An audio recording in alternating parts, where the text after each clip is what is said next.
me how you whip it, then it give all it got. Yes, dance to the rhythm, swing with the beat, invite me in. Let your body keep it on my feet. Don't let me see the fire night. Walk with me, move on. We gotta own the night.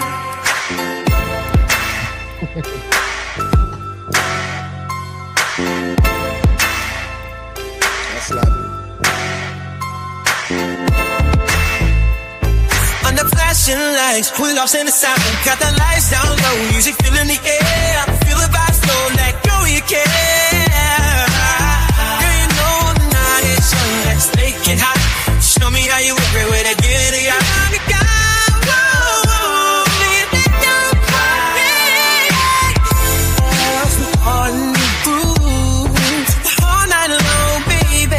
Just let your body move. Got the lights down low, music filling the air. Feel the vibe flow, let go you care. Girl, you know the night's young, let's make it hot. Show me how you work, baby, give all you got. Let's dance to the rhythm, swing the beat, invite me in. Let your body keep it on for me.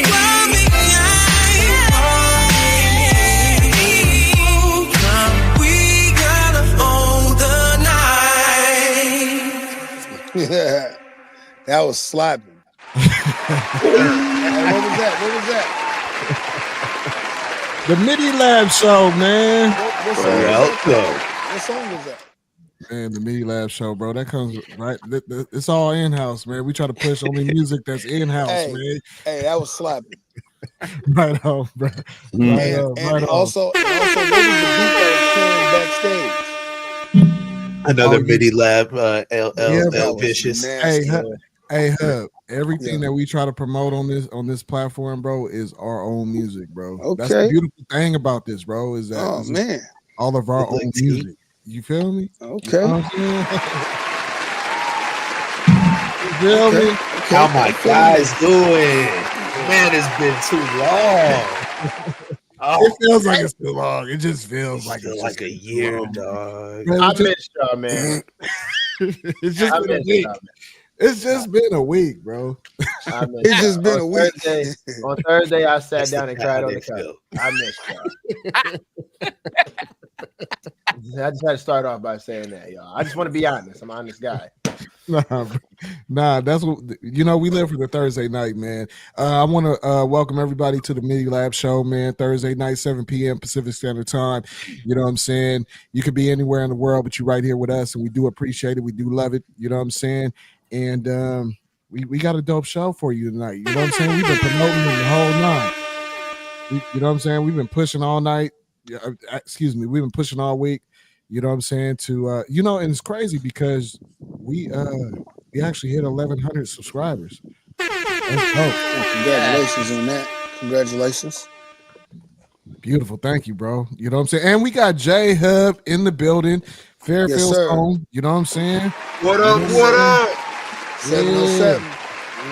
707. Thank you, everybody. It's a beautiful thing, man. 18, what we gonna talk about tonight, bro? Man, the main topic of the night is Tupac and Snoop Dogg. You know, who is the greater? Who has their legacy as the greatest? You know what I'm saying? Let's go and start that fight. Let's just kick that off. I mean, that is not a fight. And an extra. That's not even a fight.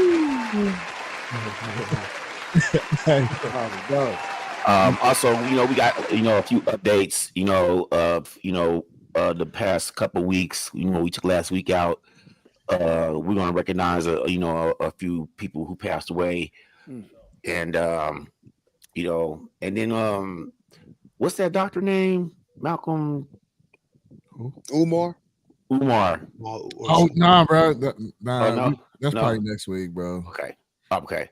Well, shout out. We still got some nice for y'all. Wait, that might not be the right name. I might have been wrong. No. We was going to talk about Dr. Umar, but you know what I'm saying? Like we kind of came to this understanding that, from previous shows, we be overloading ourselves a little bit, and sometimes we can't get to all the topics. And it's crazy because we be online for 2 hours. You know what I'm saying? Right. But our conversation, you know what I'm saying, be so in depth that sometimes it just carries over. You know what I'm saying?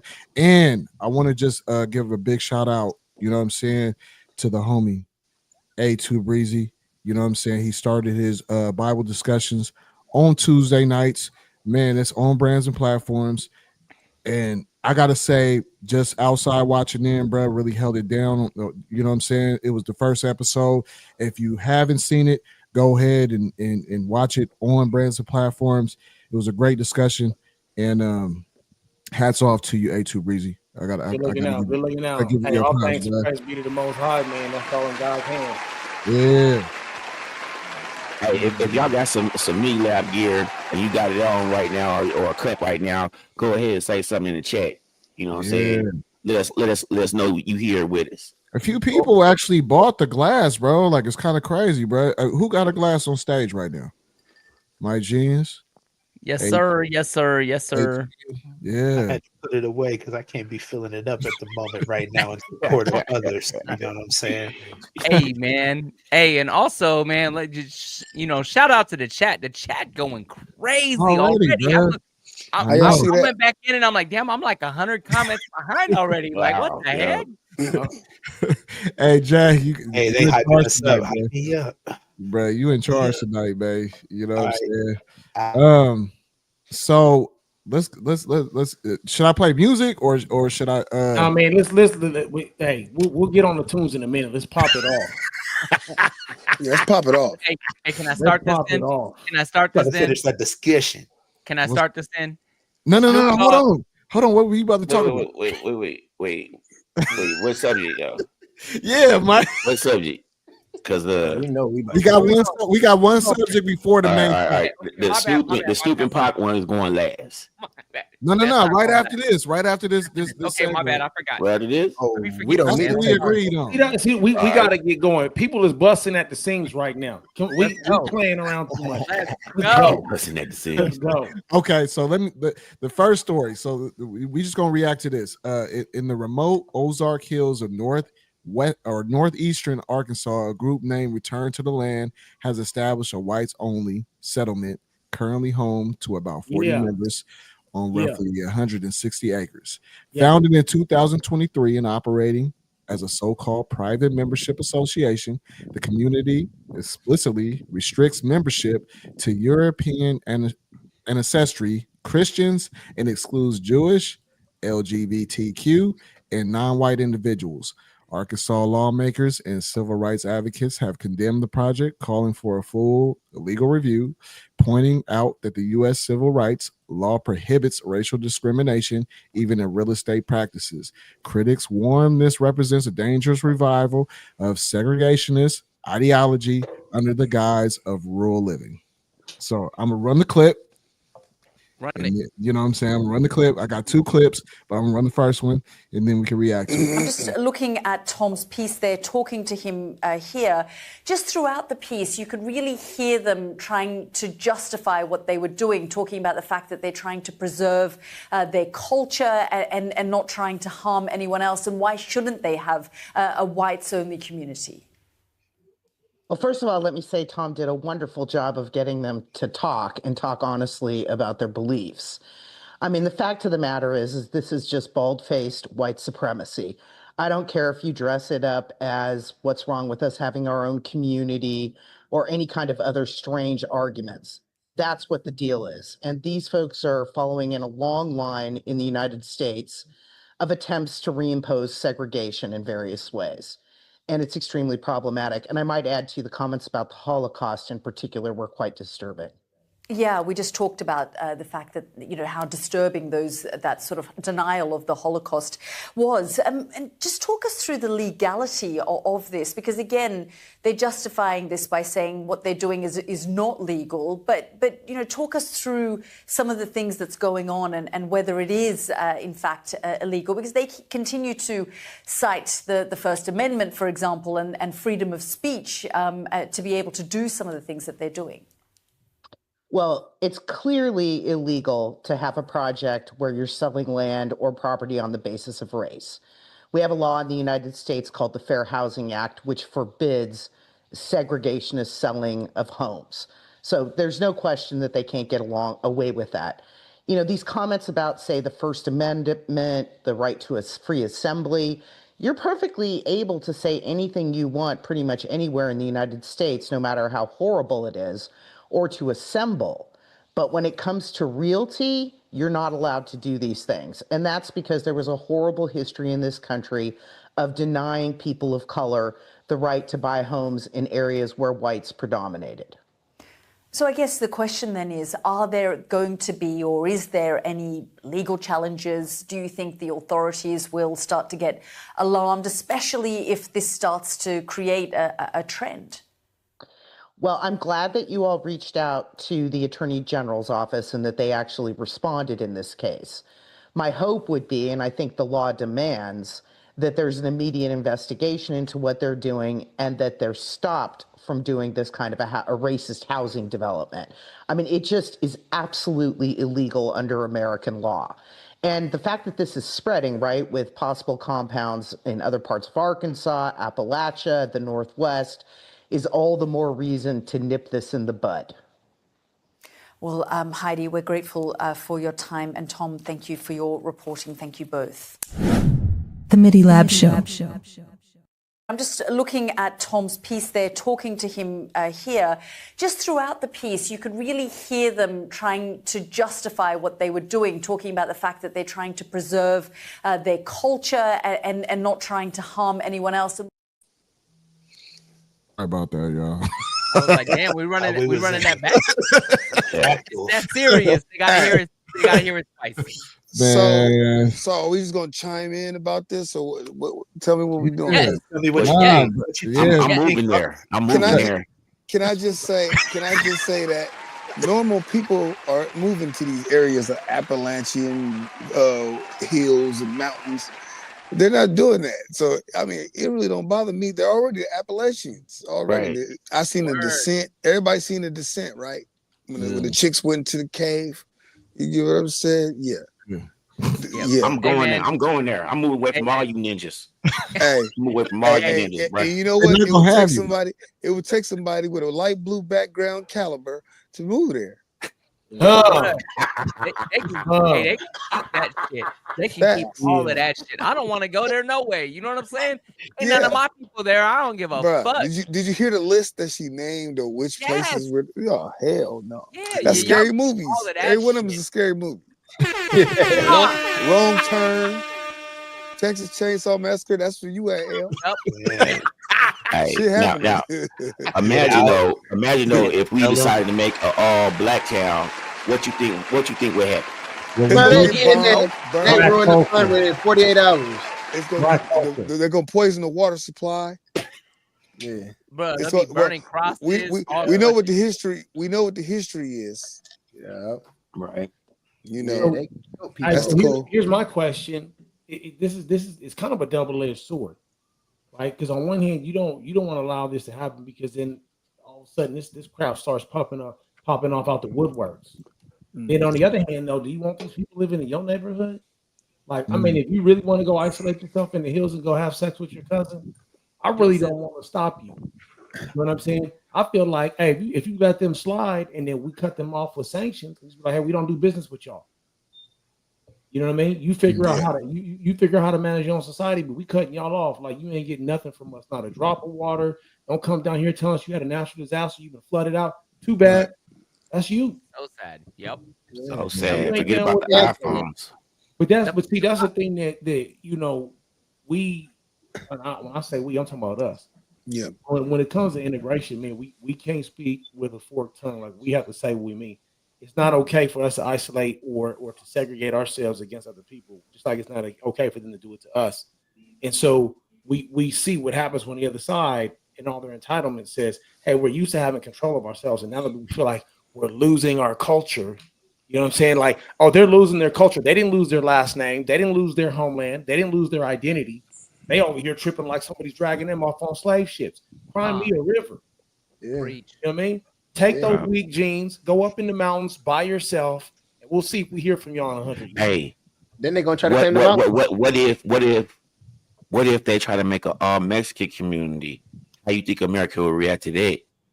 Especially it'll get cold. It'll get real cold. All kinds of ice.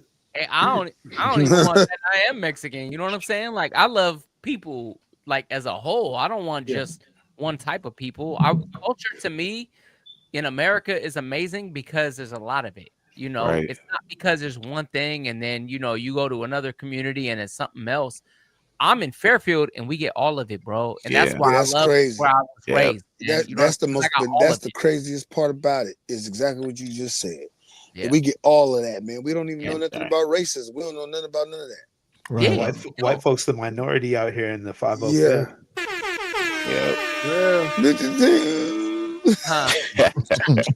Hey, man, the crazy part, though, is the legality of it, man. Like, for me, that's the scary part. Because if they're allowed to do this there, my concern is it will be allowed to happen in a lot of other places. And it could stretch on to a lot of other shit. That's because when you set precedent, that's for me, that's my concern. Is precedent gets set and then they allow it in a lot of other places. And now we start backtracking. I don't want to visit any city that doesn't want me. I don't want to patronize any business that doesn't want me. You can go fuck yourselves. Right. I don't need you. You know what I'm saying? There's plenty of places that I can support that aren't about what you're about. Right. But at the same time, what are we setting as a precedent? What's going to happen later on down the line, 10, 15, 20, 30, 40 years down the line because of the shit that happens today? That's my only concern. That's my only, hiccup. Well, I think the building blocks, the building blocks of this situation started a long time ago, right? This country loves this division. I don't care what anybody says. I don't care how much they preach up there.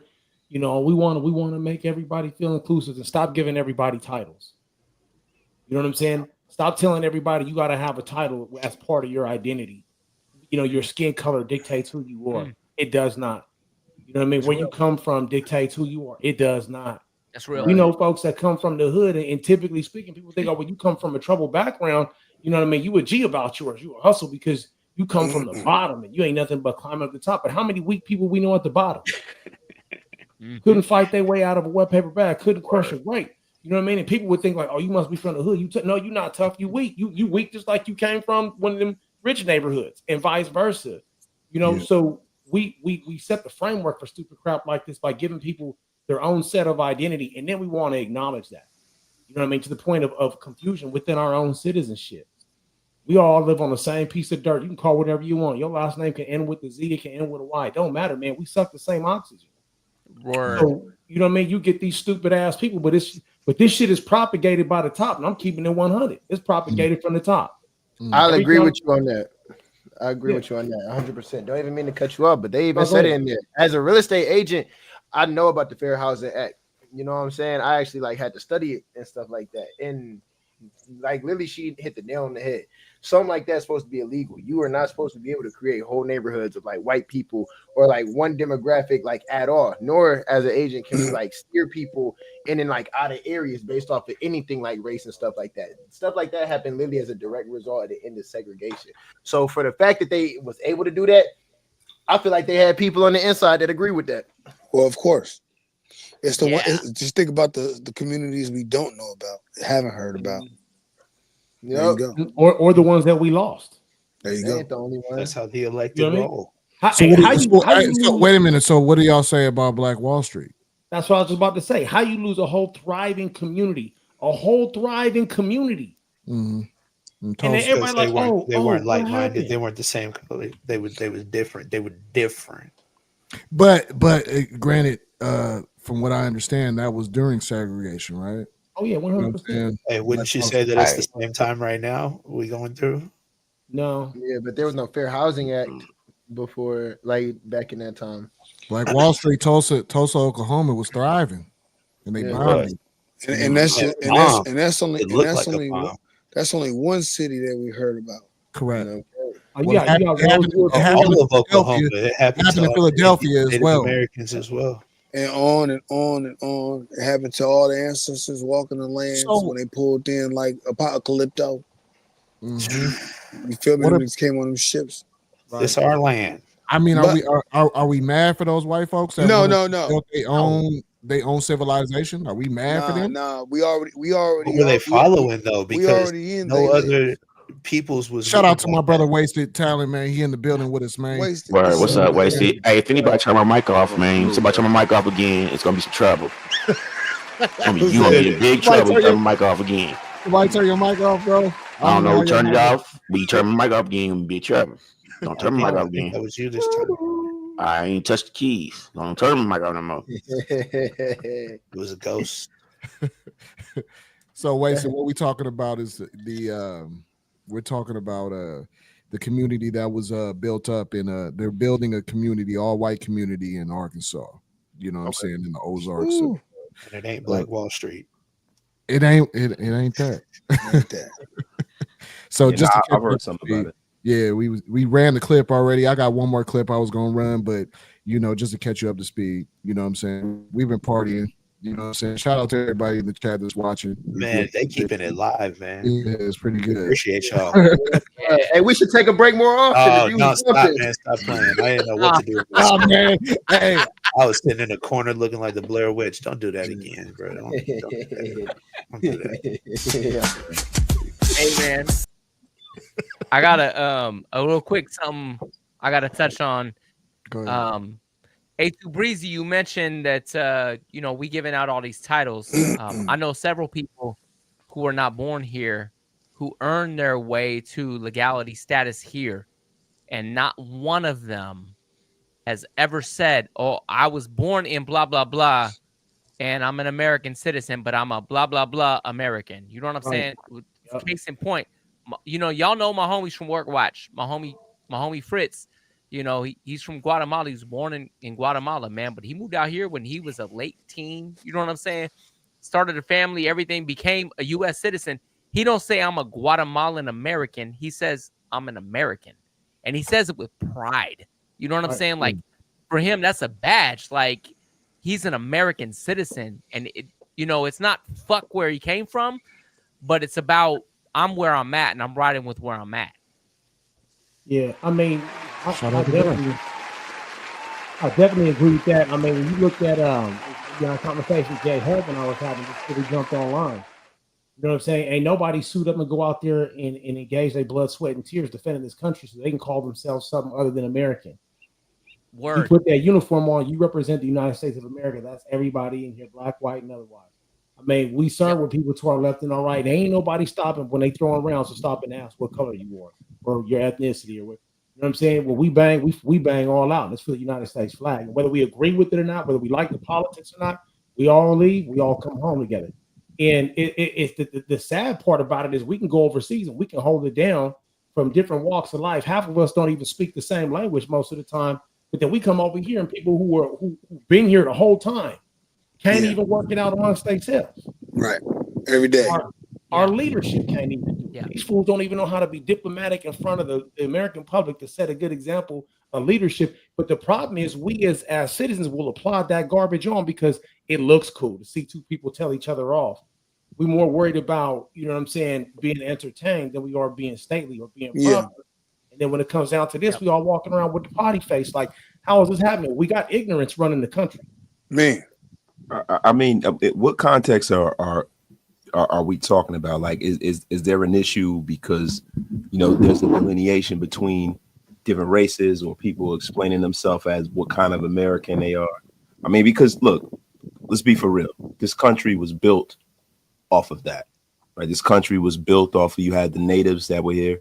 A lot of them were black people that were. That's us. Right, the red right. Man. And you had people that came down through the Bering Straits, and you have a lot of the Indians that have Asian descent and stuff, and they were already here, right?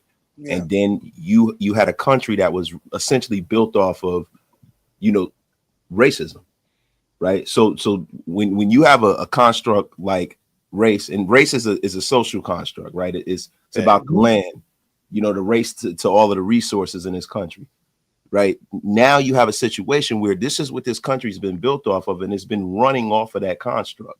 So it's kind of hard to separate one from the other, right? You know what I mean? Like this country has always been that, you know, like how many generations are we deep in cotton money and sugar cane and all of this other stuff, right? And then now we're trying to act like that doesn't exist. And that's the biggest problem with America. Like America has certain ideals. It says, bring us you're sick and you're hungry. But America has to atone for what they've done to the people that kind of catapulted this country to where it is. I think that's the biggest problem with America at this point. When you talk about racism and people not being able to stick together, we as a country need to heal based off of how this country was even founded. Facts. Well, you mean reprogrammed? I'm sorry. Go ahead. You mean reprogrammed because it was already all these buildings and all that stuff has already been here. Yeah. You know, so the story go deep.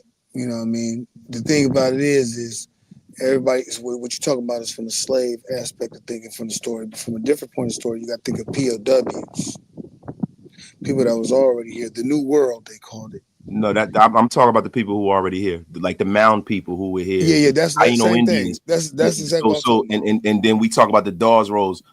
I don't even want to get into all of that, right? Because I thought we talk about hip hop, but the thing is this, right? I think that America needs to be for real with its history. It needs to be for real with how it came to be, how it got into power, before we can address anything and we can move forward, right? Because you know what I mean? I think that's the biggest problem, right? Like the hypocrisy of America is that, you know, we vilify other countries for, you know, them persecuting people and doing things and doing the wrong thing. And celebrate Thanksgiving and Christopher Columbus. And we celebrate all of these holidays that are based in the blood of the natives that were here, you know. And this is the thing for me, right? Like at this point in my life, right? I can't operate like that. I have to operate in a prison where, you know, I go out here, I produce, life is fair. You know what I'm saying? I have to make life fair on my terms, right? I can't live in the past. I can't live in a history of things that I wasn't born for, right? But I also cannot sit up here as a black man and say that these things aren't an issue, right? So like when we talk about how we're gonna heal things, how we can all stick together, I think America needs to be honest with us. I need to understand one of the biggest things that culture now is this internal war. This internal war is a problem, and it's gonna cost this country. Because you can see it now, the way the country's falling apart at the seams. Like for me as a man, right? I judge people based off of who they are. I don't judge you off of what race you are. Like if you're a good person and you give me good vibes, I'm gonna be good to you. That's just me, right? I wish that this world was that simple.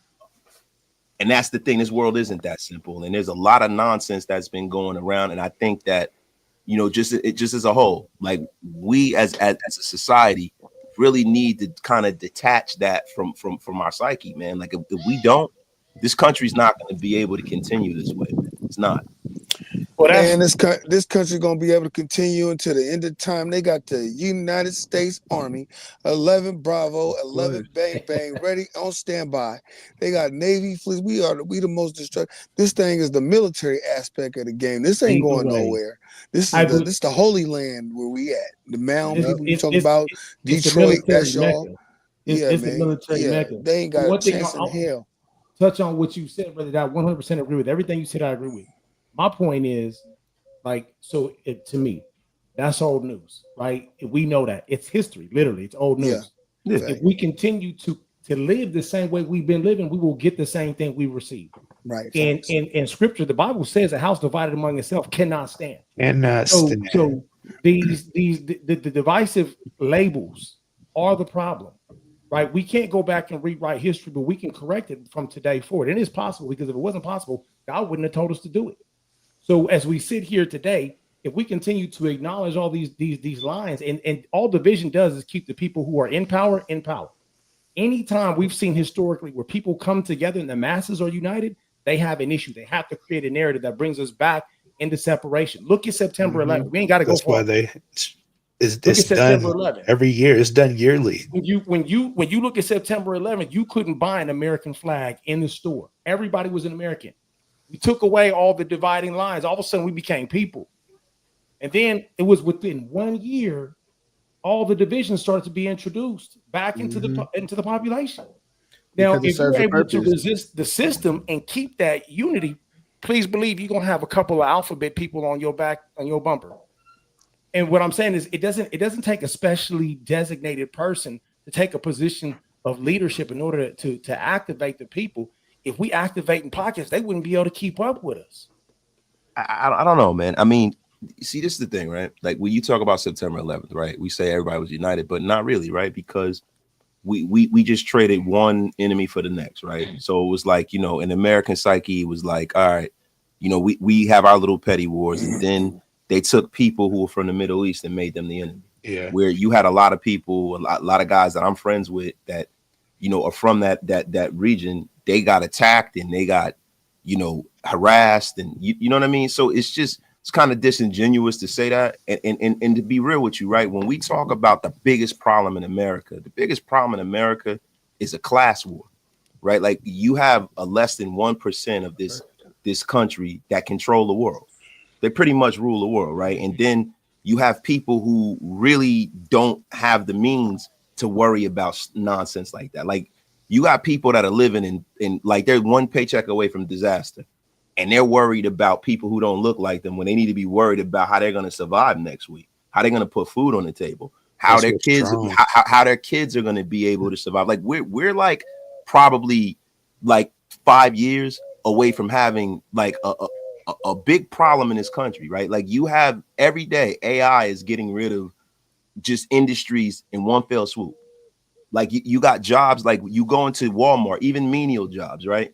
You go into Walmart, there are no more cashiers. You got 3 people watching the self-checkout. You got a bunch of guys stocking the shelves. You go into McDonald's, they have a kiosk now. They have 3 people in the back and a control arm flipping the fries now. Where do you think this is going to take us in the next 5 years? So everybody that's worried about racism and nonsense and all of these things are going to have way bigger problems than that, because their basic needs aren't going to be met. They're not going to be able to have a job. Like even people that are educated and have college degrees, the degrees that they have aren't going to be worth the paper they're written on. Just in 5 years. Do you feel wasted that not to cut you off, brother, because you cooking, but you know what I'm saying? So do you feel that this is just a distraction of all of it's always been that? It's always been that. It is for the ruling class to keep all of us confused, right? I think that's really just what not called slavery. That's my point. Like the war is not to say we need to be turned against other human beings. Like you missed my point.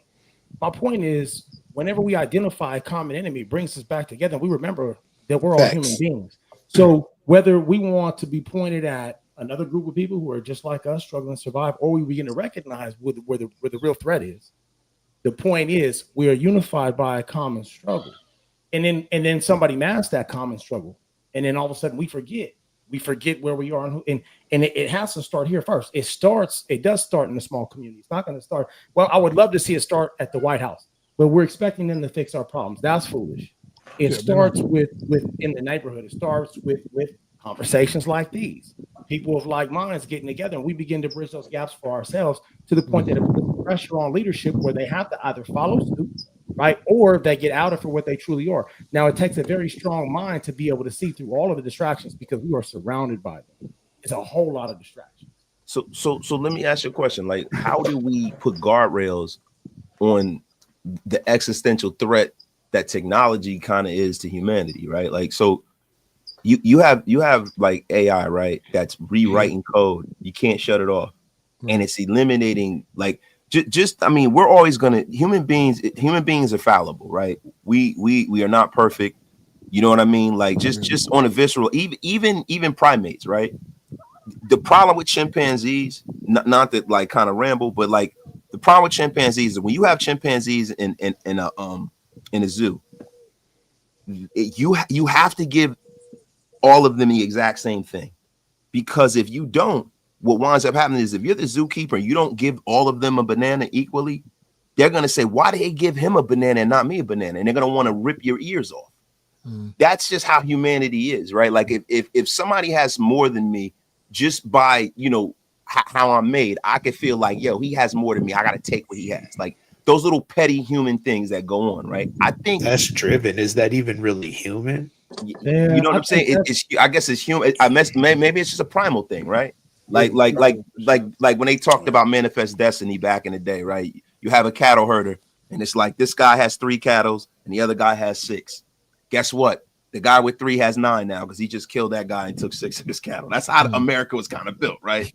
But the problem that we are having now is beyond all of these little labels. It's beyond sex and race and politics and religion. All these little things that we feel we take comfort in. We are in a bind where one, and I don't mean to sound too radical, but I'm just noticing, man, like if you look around, we are being almost automated out of society. And then when we talk about United States military complex, and we talk about, you know, we'll never fall. And I think that level of arrogance really is what's going to be the downfall of this country. Because I think those are 2 different issues, though. I don't think that's arrogance. That's the truth. I mean, it is for right now, right? If they was able to do it, this had been took over. See, this is the thing, right? Society is very fragile, right? Society is very fragile. Like what we feel like is normal in society, the people are the foundation of all of that. Like you can come through and you can bomb and nuke and this and that, but at the end of the day, right, this planet can only take so much, right? So if and I think that's one of the reasons why there hasn't been a nuclear war now, because if there was, it's not like the United States could just drop nukes and it's not going to affect us here. Like you can't just drop that stuff over in the South Pacific and don't think it's going to affect California. Oh, yeah, it's going to come back. It's going to come back. There is a collateral damage for like, and on this planet, the way God made this planet, for every action there's an equal and opposite reaction, right? Yes, and the problem is when we talk about that, we don't realize how fragile this planet is and how fragile humanity is. The military don't care about that, bro. It's assault through the objective. If there's nobody left, then what does it matter? It doesn't matter. So let me just point something out. Not in the game. I think J-Hub can relate to. J-Hub. They don't care. It's called collateral damage. Yeah. You actually see how resilient humanity is. Like, and I'm only saying this because you can look at it one of 2 ways. You know, the glass is half empty or half full. I've seen some resilient people because we have technology on our side. We've gone to war against people who had nothing near our level of education. And what they had was heart, and heart beat out technology.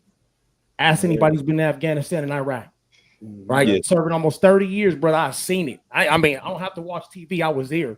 Now, to bring it back to what you said about the farmer with six cows and the other one with 3, the idea that we all have to have equal, that's a human construct, right? Because I know right now, you know, I'm in places with people who got more than me. I don't feel the need to take their stuff. I praise God. I'm thankful for what I have, and I keep my focus on mine. That's religion's a big part of that.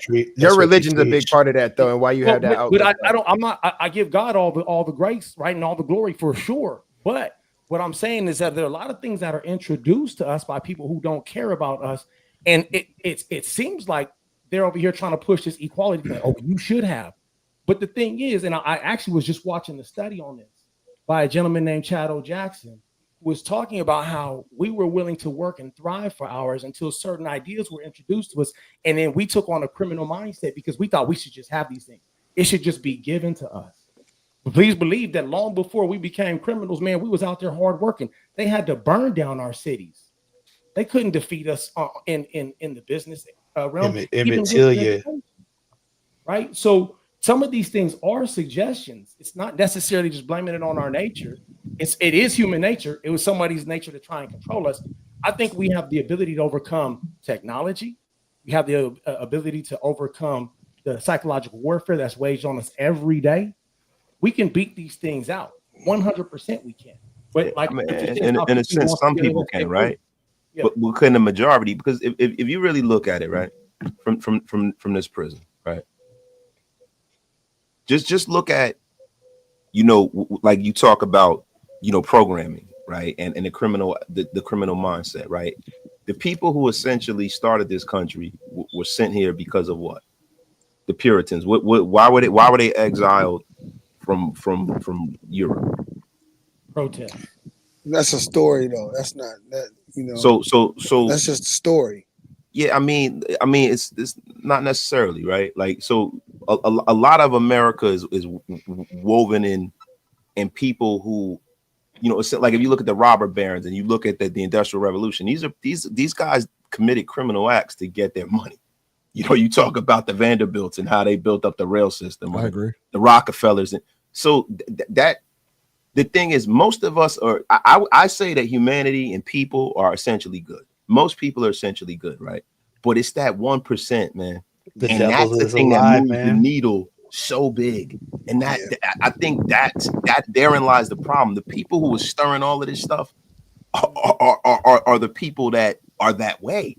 You know what I'm saying? You have people that will, you know, like, all right, the other day, right, in Maui, there's about to be a tsunami. And Oprah has a road that seen people it. out. She wouldn't even open it up. Nope. So didn't. She's a billionaire. That's a different mindset right there, bro. And these are the people who are controlling all, even what we're talking on right now, right? The Bezoses of the world, all these people, the Mark Zuckerbergs. These are the people who essentially rule the world now, bro. And that's a problem. I mean, God rules the world, right? But I'm talking about from a societal standpoint. I think that a lot of what our problem is, and this is why I say, getting back to my overarching point, technology, right? And I'm not talking about from a black standpoint. You know, I see where you were going, like you talking about back in the day, you know, pre-Jim Crow. I mean, I'm during Jim Crow and pre-Jim Crow, you know, when you know, we had neighborhoods and, you know, people, everybody worked, and, you know, look, we all come from that. But I'm talking about right now, right, in society right now. The problem is this stuff right here. If it's very, very hard to unplug from this. You're getting indoctrinated 100 times out of 100. You're in the phone every single day. Like, to the point where when my children were little, my wife and I didn't allow my girls to get phones till we had to let them get phones. Like, they had screen time. We used to, you know, they couldn't watch television until the weekend, you know, stuff like that. Like, we got to do the best we can to try to detach from this, because these kind of things, like, we're the last of a dying breed. We're the last generation that remembers not having a cell phone all the time. We're the last ones who remembers when there was no social media. We're the last kids who went outside to play. We're the last ones who had to ride our bikes to our friend's house to play. We see the world from a different we was prism. the last one to get ass whoopings. Yeah, we the last ones that had to do chores. That's not true. Last of a dying breed. Hey, but let me ask you give them. If you have, say you got a group of people who are like roses in a concrete jungle, they just come busting through the cement, right? How do you control these people? What do you do? You don't control them, but the problem is, no, you do. Respectfully, I think that there's always going to be the outliers. If everybody's special, nobody's special, right? There's always going to be that special group of people, and hopefully that special group of people can kind of like galvanize the populace and change them. But I think it's harder now to do that.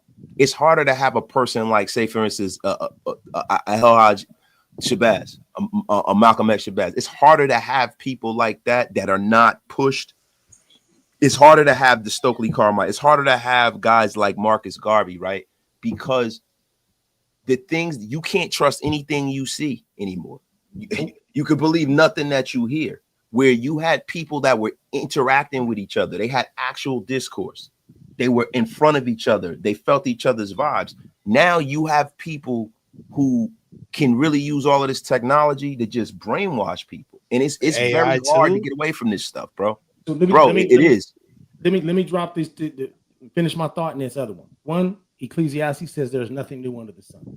I believe the word of God to be literal. There is nothing new under the sun. So what was happening before the flood, we see happening again. And I say this to say that we are not all lost. Like, it's not all for naught.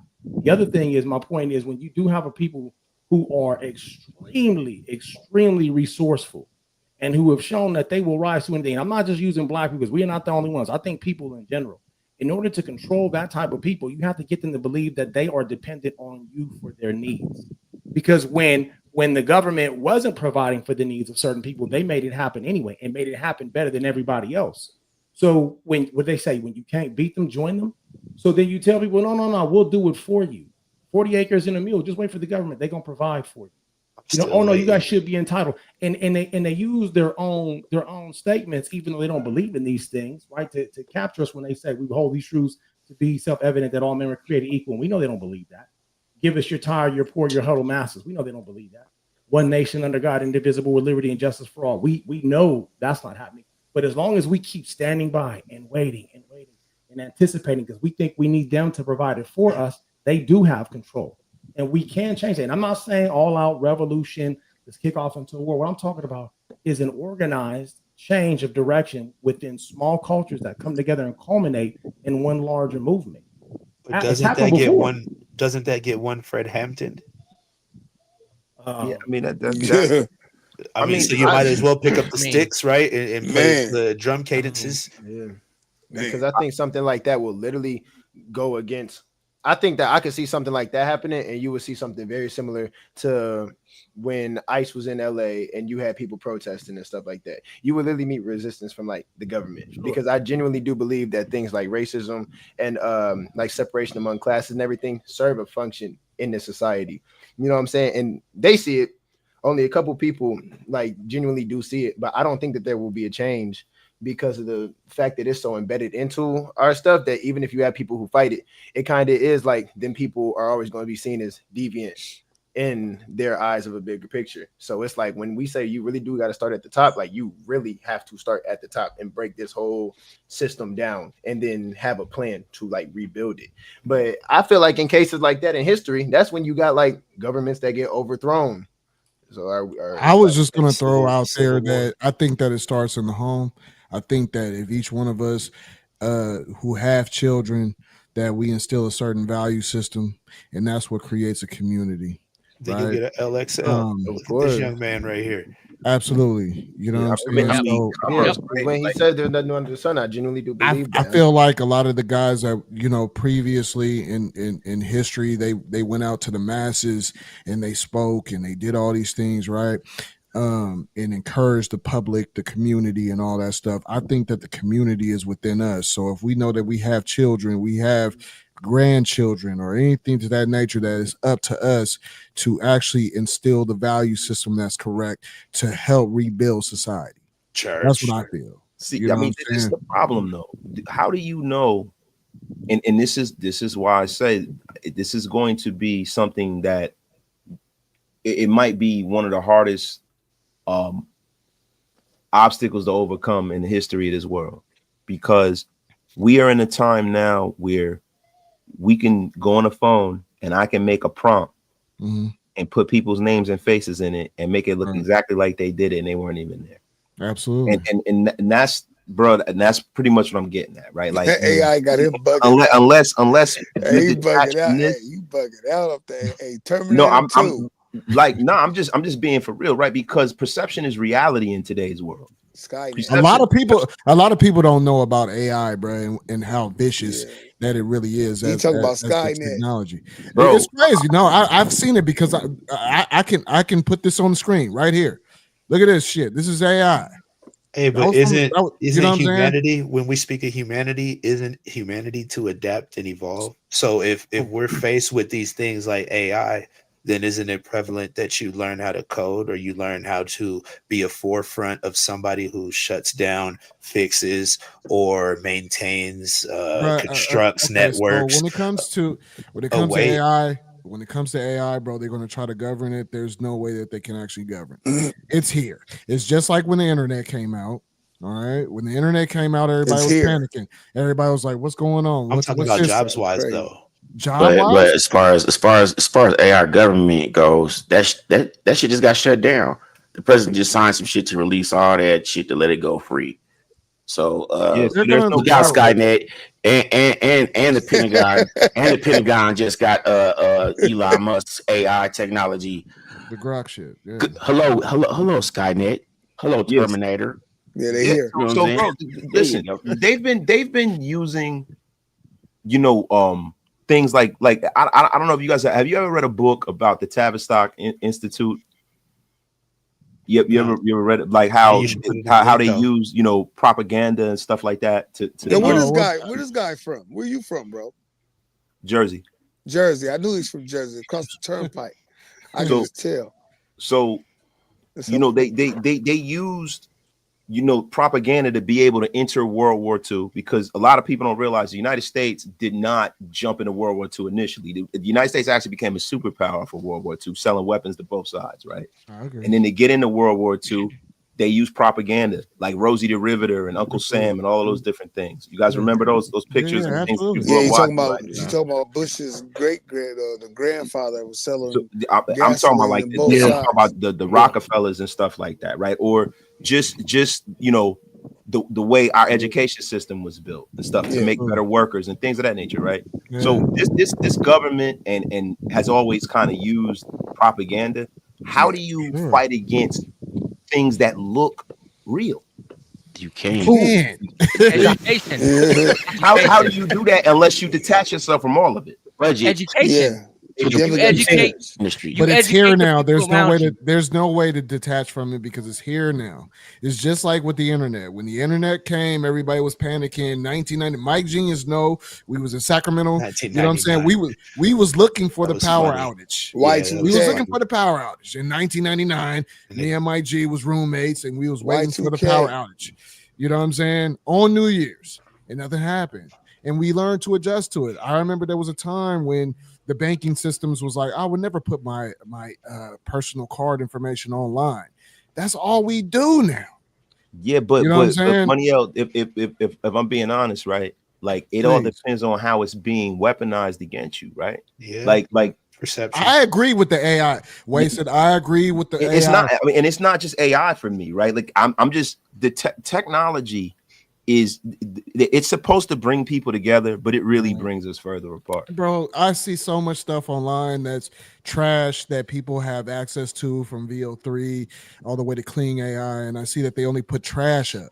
You know what I'm saying? They're not actually trying to advance the technology. They're just utilizing it for the clickbait. You know, you're in the market, bro. You have. I'm looking here on your channel. Your channel has. You have over 14,000 people that follow you, that subscribe to your channel, bro. So you have a huge presence on your channel. And you know what I'm saying? There's other people, because we know each other personally. I've been there. We chilled in Philly and the whole nine. We was in Philadelphia having cigars and the whole nine. But there's other people that are building a presence with the AI and the artificial intelligence, the misinformation. You know what I mean? I hope I'm reaching everybody so everybody understand that there's a misfire with it and is being abused. So, but you're legitimate with it. You've been pushing your channel and pushing what you've been, you know what I mean, what you're doing. And I can agree to a certain extent that people need to be prepared for it. Let me jump in right quick. I want to argue with you real quick, L, because you said there's no way to disconnect from it. And I'm standing with my boy Wasted Talent. There is a way. Now, of course, I'm always going to bring you back to the gospel. We saw Jesus disconnect all the time. Sometimes we got to step away when and unplug doesn't mean unplug. Still called fasting. Exactly. I mean, I can respect that. I can respect that, but this has become a normality, especially if we're in this on this stage. But do you? We're not saying. Well, I'm not saying take it away. He's saying basically, right? Yeah. What I'm saying is, so one of the things I pulled up in 2 Corinthians, for such are false apostles, deceitful workers, transforming themselves into apostles of Christ, and no wonder, for Satan himself transforms himself into an angel of light. Right? The enemy himself transforms himself to an angel of light. And Matthew says that he would fool even the elect if possible, if not for the Holy Spirit. Mm-hmm. So for me, I can't speak. I'm gonna tell you right now, I can't speak for a whole lot of other things, because I believe that my understanding of what I have today comes through my faith. So when we talk about this system, first off, this is not a God-given system. So it means it only has one other source. And if we want to defeat the system, those of us that are trying to overcome, it means we got to plug into something else. We got to plug into a different source. And I respect that. Through discernment of that source, we begin to identify the truth, because I think in this circle, we can identify there's one truth, and anything outside of that one truth is not the truth. There's not many truths, as many people like to point out. I can respect that. But at the same time, this AI is here. So you have to learn that. You have to embrace. I'm not saying we get rid of it. Oh, you have to. I'm not saying get rid of it either, but I'm saying understand it. That's all I'm trying to say. Understand it, because it's just like the internet. Hard, though, right? You always gotta understand your but enemy. that's It's not. hard. I don't It's think hard, that bro, was the because point. I don't think that was the point. We're like, and this is the problem. There has to be guardrails put in on it, right? Because you have that 1%, right? That less than 1%. They do it for technology, not technology, but just for their pocket, right? They don't care. They will go out there and they will just in one fell swoop just lay off a whole 500,000 people, 1,000 people, just like that. They never think about what are these people going to adapt and do, right? So the only jobs and the thing, and listen, if everybody's a code, everybody says, well, learn how to code. Everybody doesn't have the aptitude for that. Society was never built for everyone to be these highly functioning intellectuals. Like society is built up of many different people. Like even if you go back to ancient Mesopotamia, you had serfs, you had the elites, you had the middle class, you had the skilled tradesmen and workers, you had hunters and gatherers, right?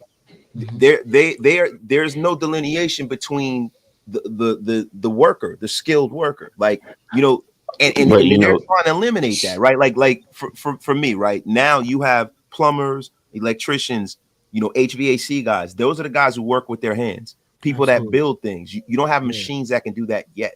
But what happens when that happens? Because I could tell you right now, like Google is trying to find an algorithm through those Echo Dot, those Nest, the Nest thermostat, and that speaker that they have.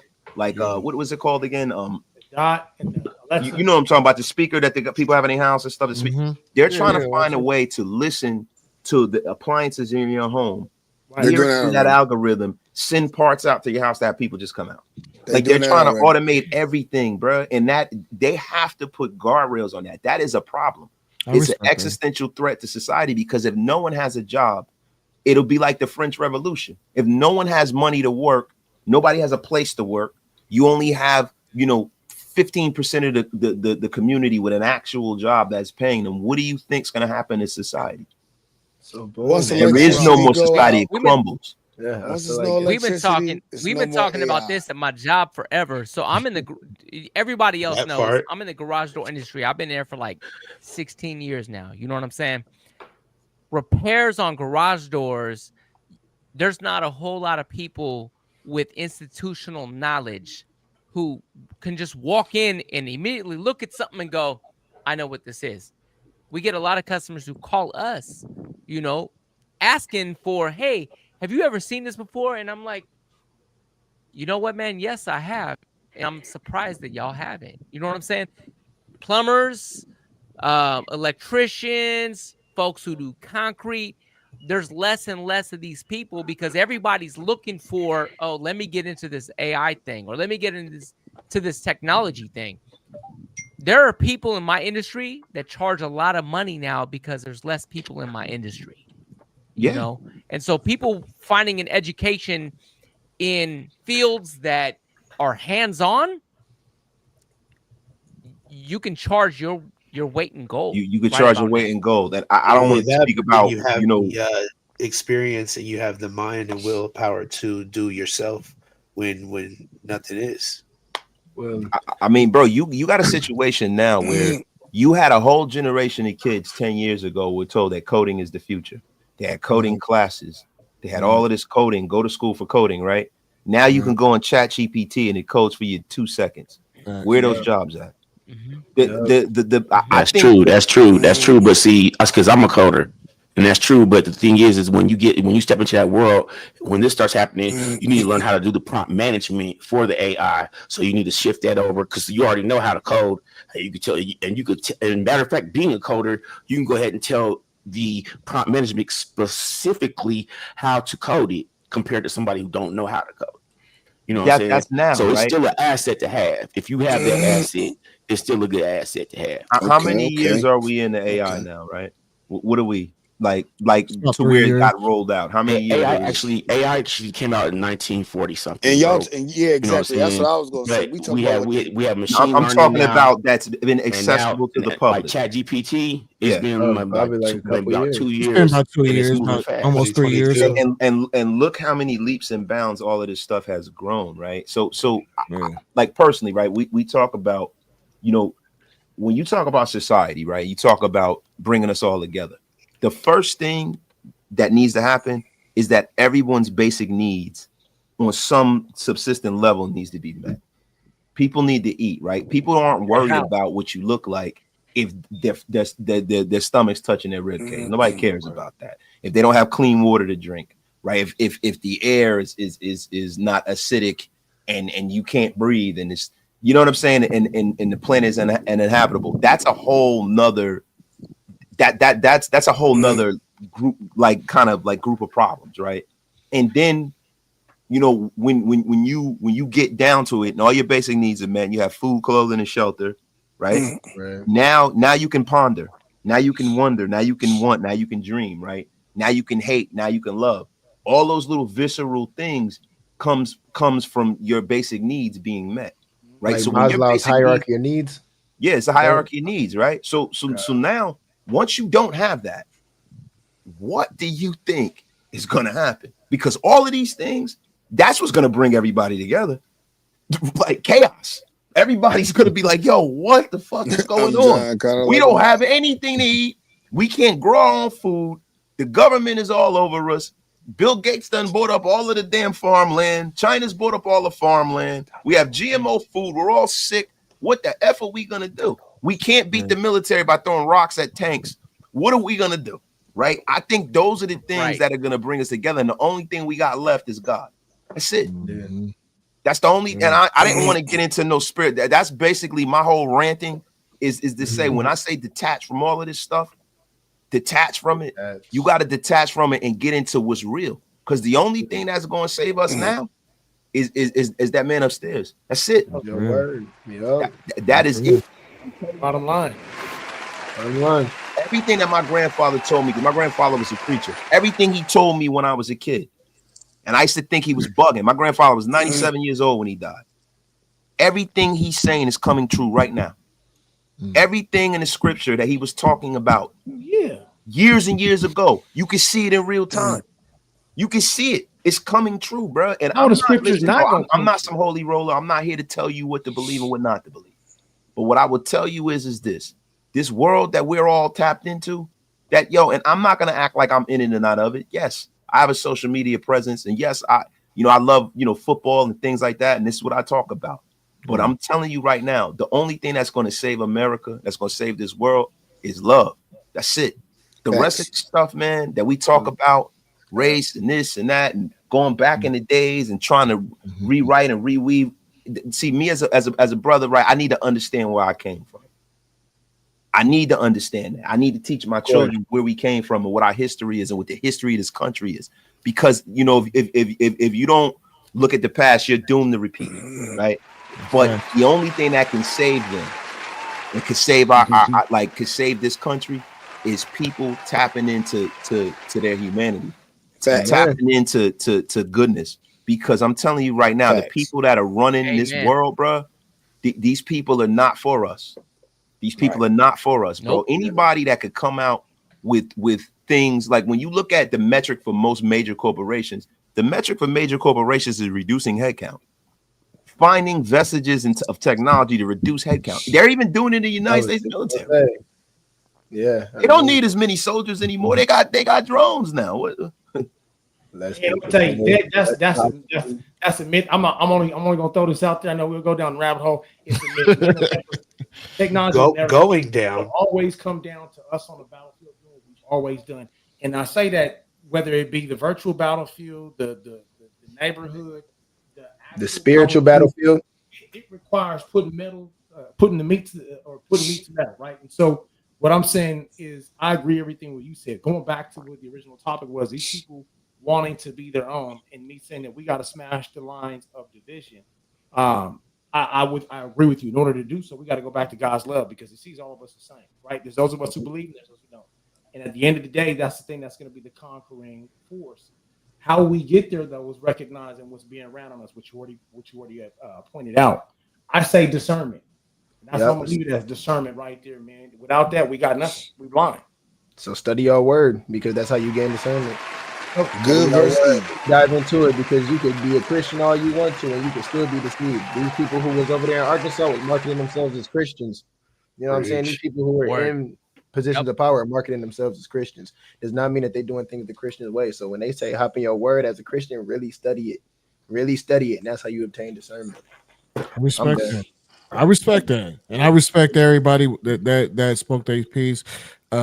You know what I'm saying? Shout out to Wasted. You know what I'm saying? Shout out to Wasted. A2 Breezy. I know brother got something to say. Shout out to J Hub, Mike Green. J Hub. You know what I'm saying?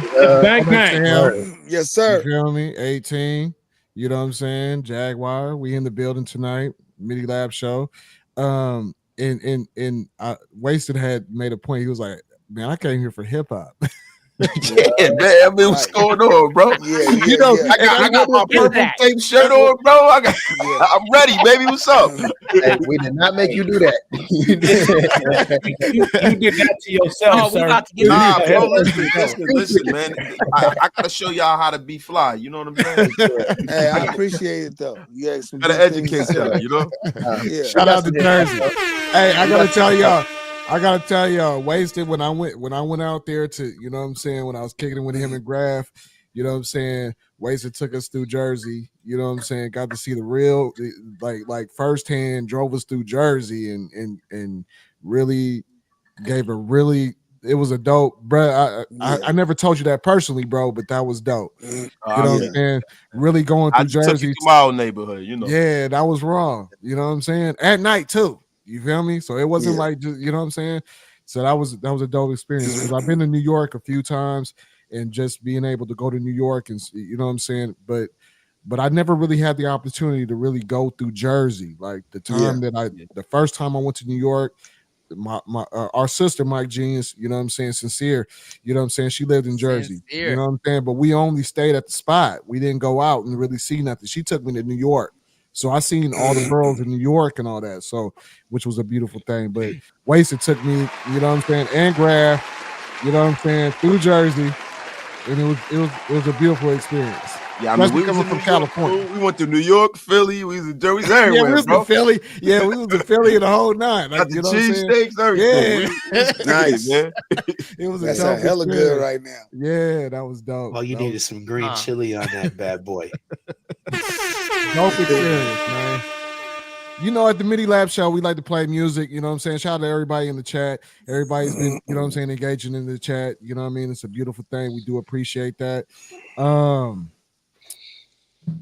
Let's take a break, man. Let's play some music real quick, man, because that was intense. It was supposed to only be 15, 20 minutes. It turned into an hour. No, that was cool, man. I appreciated all the knowledge. I would say big shout out to J Hub and for Wasted, man. They seasoned it up.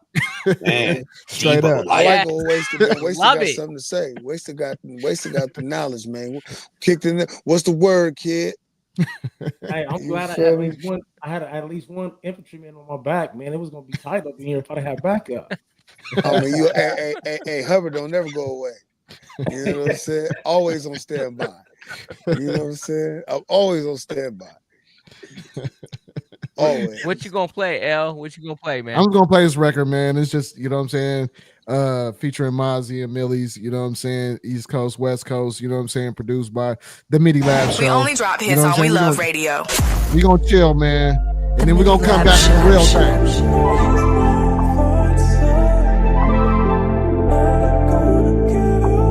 100K on both chains, family full of tweakers, nigga coming from that dope gang, she love it by me. You belong in the Benz, baby, fuck that Audi. I ain't worried about your nigga, he ain't fucking with Mozzie.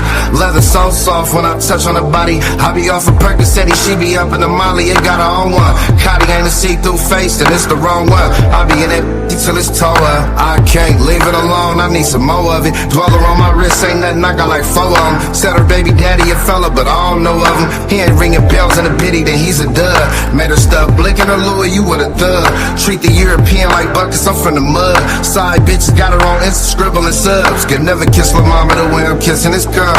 Could never kiss my mama the way I'm kissing this girl. I will never find a first love, and I'm gonna give up even when I'm passed out in love. I will never find a first love, and I'm gonna give up even when I'm passed out in love.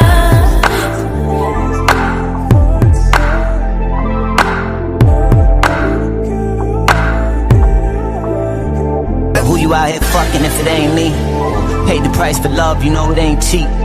Now everything is dead, we dug a grave deep. And we don't even talk, we let the pain speak. And you be acting like you never had a flaw. Mad about some shit you saw. Moved to LA, shit got different, you said no more going raw. Tryna flip it like you think I'm probably doing way too much to hide the fact I'm letting someone touch.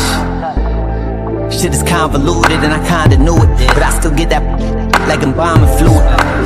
Tryna fool me and that's kinda foolish. You know I'm smooth as raw and icy music. When we vibe it's like it's bliss, and when we beef it's like I hate you. You used to getting money out of men, so you ungrateful. And it's painful cause I gave you what I could when I couldn't. We ain't spoken 3 months, I wanna call but I shouldn't. I will never find a first love, and I'm gonna give up even when I'm passed out in love. I will never find a first love, and I'm gonna give up even when I'm passed out in love.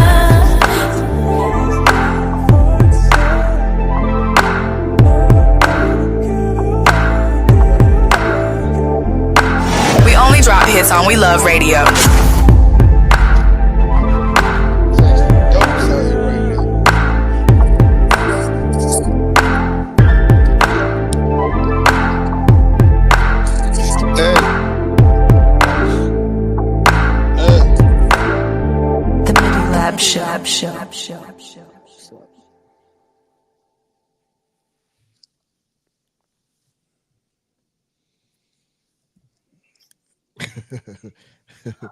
The Midilab Show. The background got lost. Hold on 1 second, man. Let me get this set up. You know what I'm saying? We appreciate y'all tuning in to the Midilab show, on Thursday nights. Shout out to the chat, man. Yeah. What's up, Mimi? What's up, Mimi? Hey, Linnea in the house. I seen Mr. Physique, Freddie B. You know what I'm saying? What's going on with you? D-Mokes, man, I see you hanging in there. You putting a lot of things in the chat, man. We appreciate you, man. Thank you for sticking in with the Midilab show and hanging out with us tonight. Absolutely. You know what I'm saying? Kimberly. It's a beautiful thing. Somebody blocked him. He's a bum. He comes from my chat. He is a bum. That's my guy, man. Shout out to the Mokes. Shout out to the Mokes, man. Yeah, I seen the Mokes pop up on here a couple times. I seen him. Beautiful thing, man. You know what I'm saying? So we got, you know what I mean? We got some things tonight real quick. You know what I'm saying? And you know what's really good is that we had a really good conversation, man. You know what I'm saying, in the first hour. And, A2 Breezy was, when we met up, because we meet up every Monday and we have a conversation about how we're going to project our show for Thursday nights, because we put a lot of time into this. And A2 was like, L, just kind of bring it down with all the content. You know what I'm saying? Because I thought at the beginning, like, we had to come with a whole bunch of content to keep everybody. But shout out to everybody that's watching, man. We do appreciate it. You know what I'm saying? Whether you're watching this on Facebook or you're watching this on Instagram or you're watching this on YouTube. So we appreciate it. You know what I'm saying? It's you great. Appreciate it too. Shout out Anisha Shanae, shout out Malicious, all love. Shout out all my peoples from LXL too. Yeah. Straight up.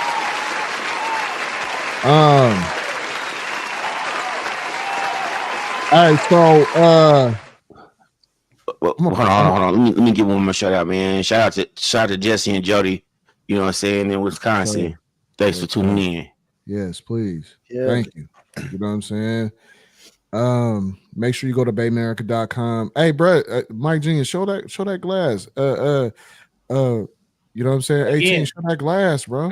Refill that glass, Mike. I got you. Refill that glass. Hold on. That's Mike Jr.'s got the sifter glass, and then 18. Yeah, I need one of those. Yeah, bro. So I can have my sip in my glass, man. Consider it's on the way, because Yeah, bro. Baymerica.com for everybody out there that want to support the movement, man. Go, you know what I'm saying? Go to Baymerica.com. We have the Midilab glasses. We got the hats. I'm wearing one of them. You know what I'm saying? Mike Genius is wearing it. A2, we got to get you one. Yeah. We already had that conversation. We talked. Yeah. I had this convo a minute back. Yeah. You know what I'm saying? So for you know what I'm saying, we about to actually dig in, you know what I'm saying, to the we actually about to talk about this, you know what I'm saying, was Tupac bigger than Snoop Dogg, or was Snoop Dogg bigger than Tupac? Was he though?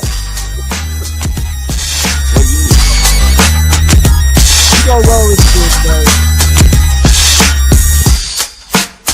We about to roll into this, man. We don't really talk about it tonight. We're gonna talk about the Midilab Show. Y'all didn't want me to talk. Y'all want me to tonight. I already know I was gonna say.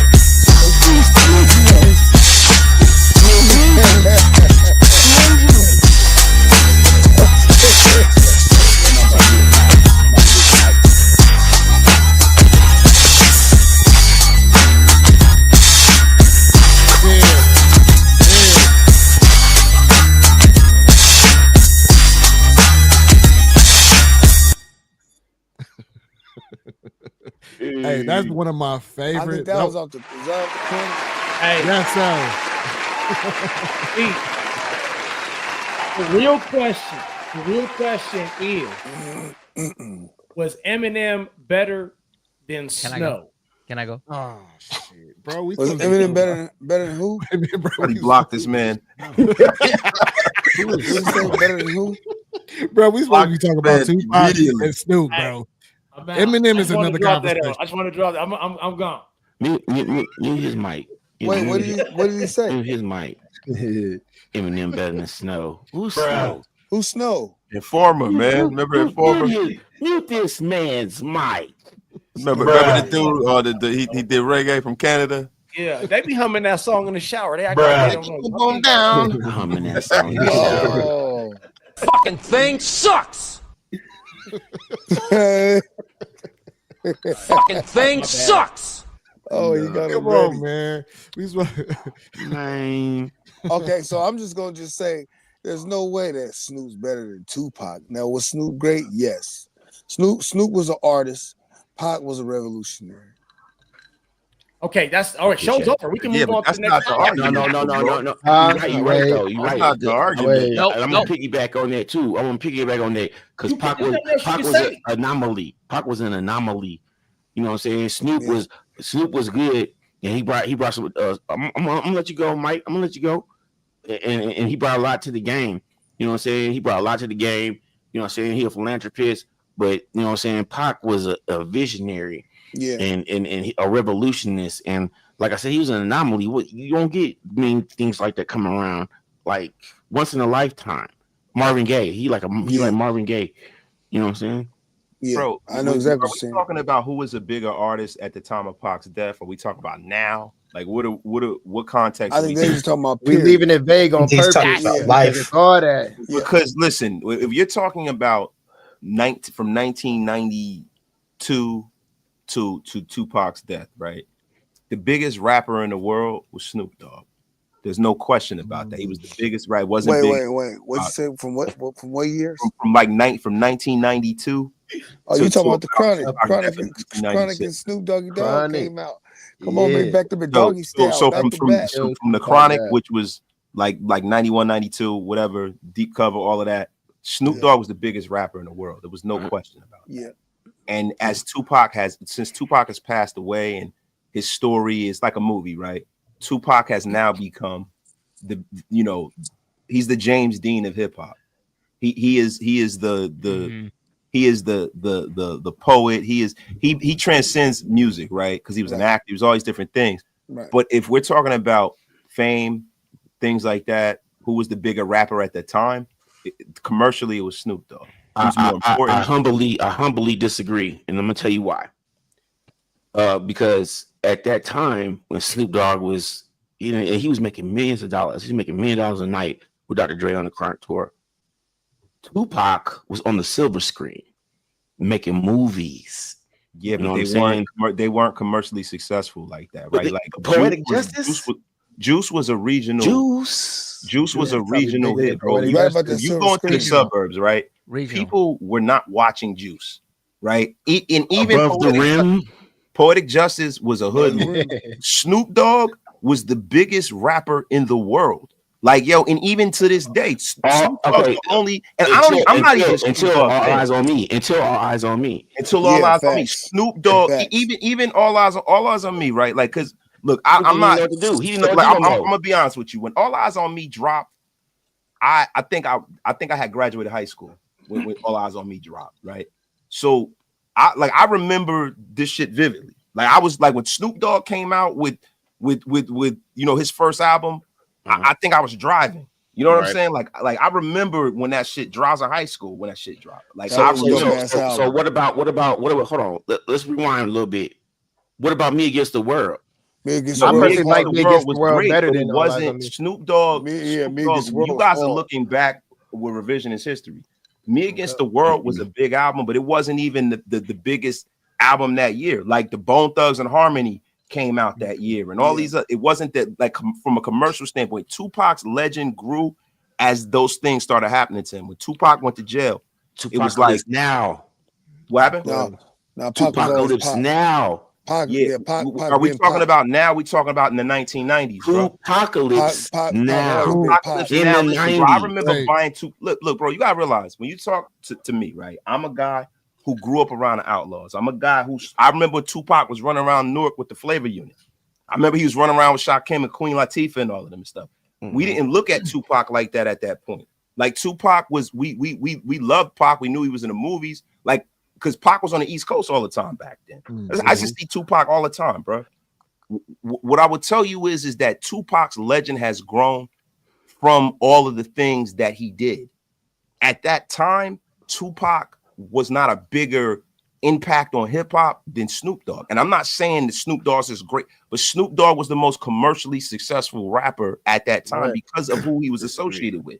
He was associated with Dr. Dre, right? He was Death Row was the biggest thing moving. And when Tupac went over to Death Row, it's like they gave Tupac all of that legend, looks he had all the women, he had this great story, and Death Row kind of gave him steroids. And then Tupac took off.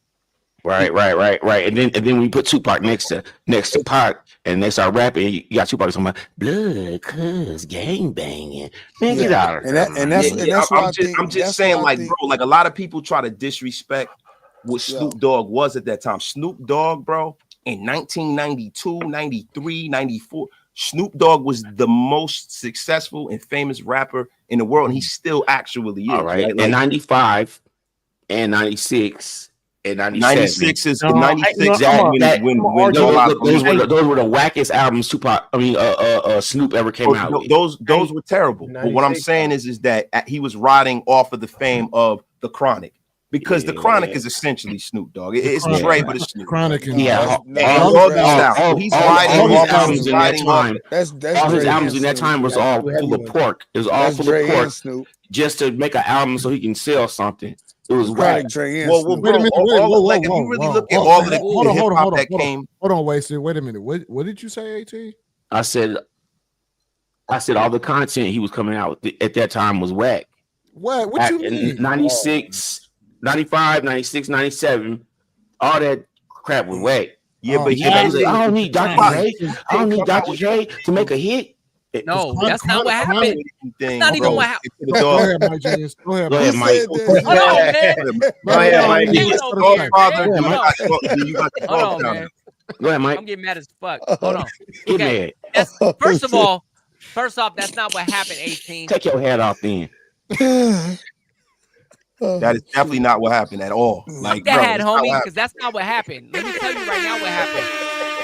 Snoop was at Dre's door every fucking day, bro. I gotta make this Dogfather album, and Dre was like, Dogfather, the same thing he does with every other artist he's ever had. Album number 2 is on you. I gave you album number 1. Album number 2 is on you. And he shut him out, bro. And so Snoop was left with, I don't know who to fuck with. And so he didn't have anybody. Is that an excuse to not come with some L's? Well, I don't think. I think a on. lot of that too. The Dogfather was around that time when Snoop was going through that murder case, and I think his focus wasn't really there, right? So he was also going through the case on murder. What's the case? Hold on, because I hadn't finished yet. The other part was Snoop realized when Dre left, I need to get out of this shit. And so what does every artist do when he needs to get out of some shit? He drops the worst shit he can do. Okay, all right. I agree with you that. But then he went to No Limit. Then he went to No Limit, though. He went to No Limit and dropped that whack ass shit. He dropped one whack ass album with them. And then he dropped the second album, and there was some shit. And then he ended his career by doing the inauguration. You've been over like 25 years, bro. You missed. Hold on. Listen. You missed 2 number 1 singles. You missed back Beautiful. then, right? People didn't used to drop albums like that. I remember people used to talk about, how much people drop and how many albums they have. Like LL Cool J, right? Who's the oracle of hip hop. He's like hip hop's first real superstar. LL Cool J to that point only had like 4 albums. So it's like, bro, like you can't do that. Like it wasn't as easy to drop music. You didn't have all this digital stuff. You know what I'm saying? Music did not, it carried. Like if you got the Chronic or Doggy Style, that album would carry and chart and be on the radios for 2-3 years, right? So like with Snoop Dogg is a guy who became a superstar off of 2 albums, and he's rolled that into all these other things, and he's become a caricature of himself. So at this point, he's famous, yeah, right? But there's a lot of people, like if you ask my children what Snoop Dogg is, I got a daughter that's going to Spelman, right?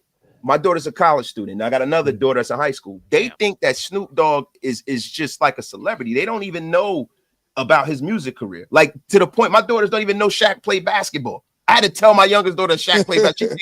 She didn't even. I was like, I said, why do you think he's famous, man? So like when you talk about who's a greater artist, of course Tupac is a greater artist. That's not even debatable at this point. But who was more famous in the 90s? Like in the beginning of the 90s, it was Pac. I mean, it was Snoop. It was Snoop. 100% it was Snoop Dogg until Pac went to Death Row. Like that's not even up for debate, I feel, bro. It's up for debate. If you're old enough to remember, it's not even up for debate. I think that's a good perspective based on where you came from, right? Like you said, you remember when Pac was running around with the Outlaws. We from the Bay. I remember when he was running around with 5150, right? Exactly. I remember when he was messing around with DU. I mean, these was local folks to us. If you from the Bay, like, you know what I mean? You mash down to Pier 39, you would see any of them down there. You know what I'm saying? Right.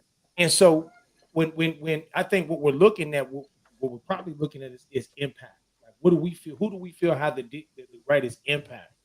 And we looking at Pac from the beginning of the movement when he first came out, it was movement. You know what I'm saying? Strictly for my niggas was a movement. Now what happens? He got over to Death Row, and I'm not gonna lie, man. I'm a little disappointed because where he was supposed to move the community, man, he fell into some, for lack of a better term, man, it was great music, but he fell into some trash.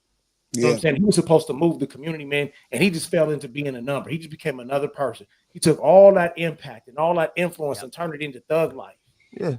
We remember when he came out the dirt, like Snoop came out with that deep cover. That was cool and everything. That wasn't like strictly for my niggas. Snoop had gangbanging music. What my homies called. Like, man, that was when my homies called. Yeah. Nigga, I love. Listen, Tupac for me. I've always loved Pac, right? And I didn't. You know what was crazy, bro? Because like I know Bruce and all of them. Fatal Hussein, rest in peace. I know all of them. They from Montclair, bro. You know what I'm saying? His little brother is right from Osborne Terrace. He grew up right around the corner from me. Like I didn't even know that I knew Tupac's father for years. I didn't even know that was his dad until he just came out now. Like he's related to a lot of my peoples. Listen, Tupac as an artist, I've always loved Tupac. I'm talking about fame strictly. We're not talking about music. We're talking about fame. We're talking about. I mean, once again, I'm gonna go back to the silver screen, bro. I mean, like Snoop been in movies, but like he ain't been on star like Pac.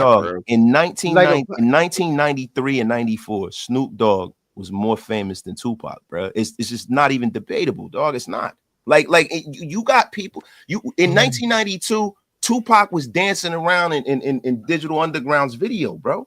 Yep. He's still famous. Yep. I'm just saying, bro. Like Snoop Dogg was the most famous thing in music in at that point. He's the biggest artist in music. It was 1990. 1992, 1993, bro. He was like the biggest artist in music, bro. Like real rap. Like let's not try to district. Like now, we have revisionist histories 30 years later now. Now we're all older. But me being a teenager then, like, bro, Snoop Dogg was the biggest thing in hip hop then.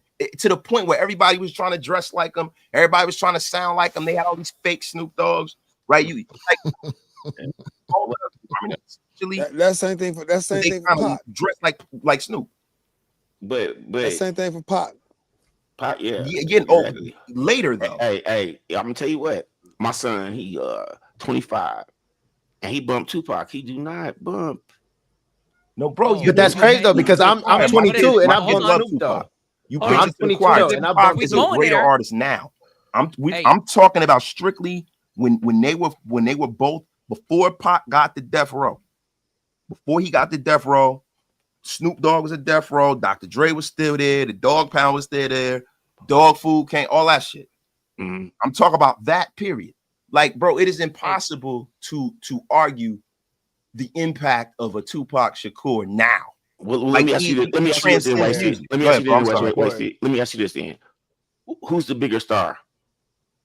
What now? Biggest star. Yeah, in terms who's of what? the bigger star? In terms of what? I mean, Tupac is dead. How can you posthumously say that? It's probably Tupac. Tupac is a legend, bro.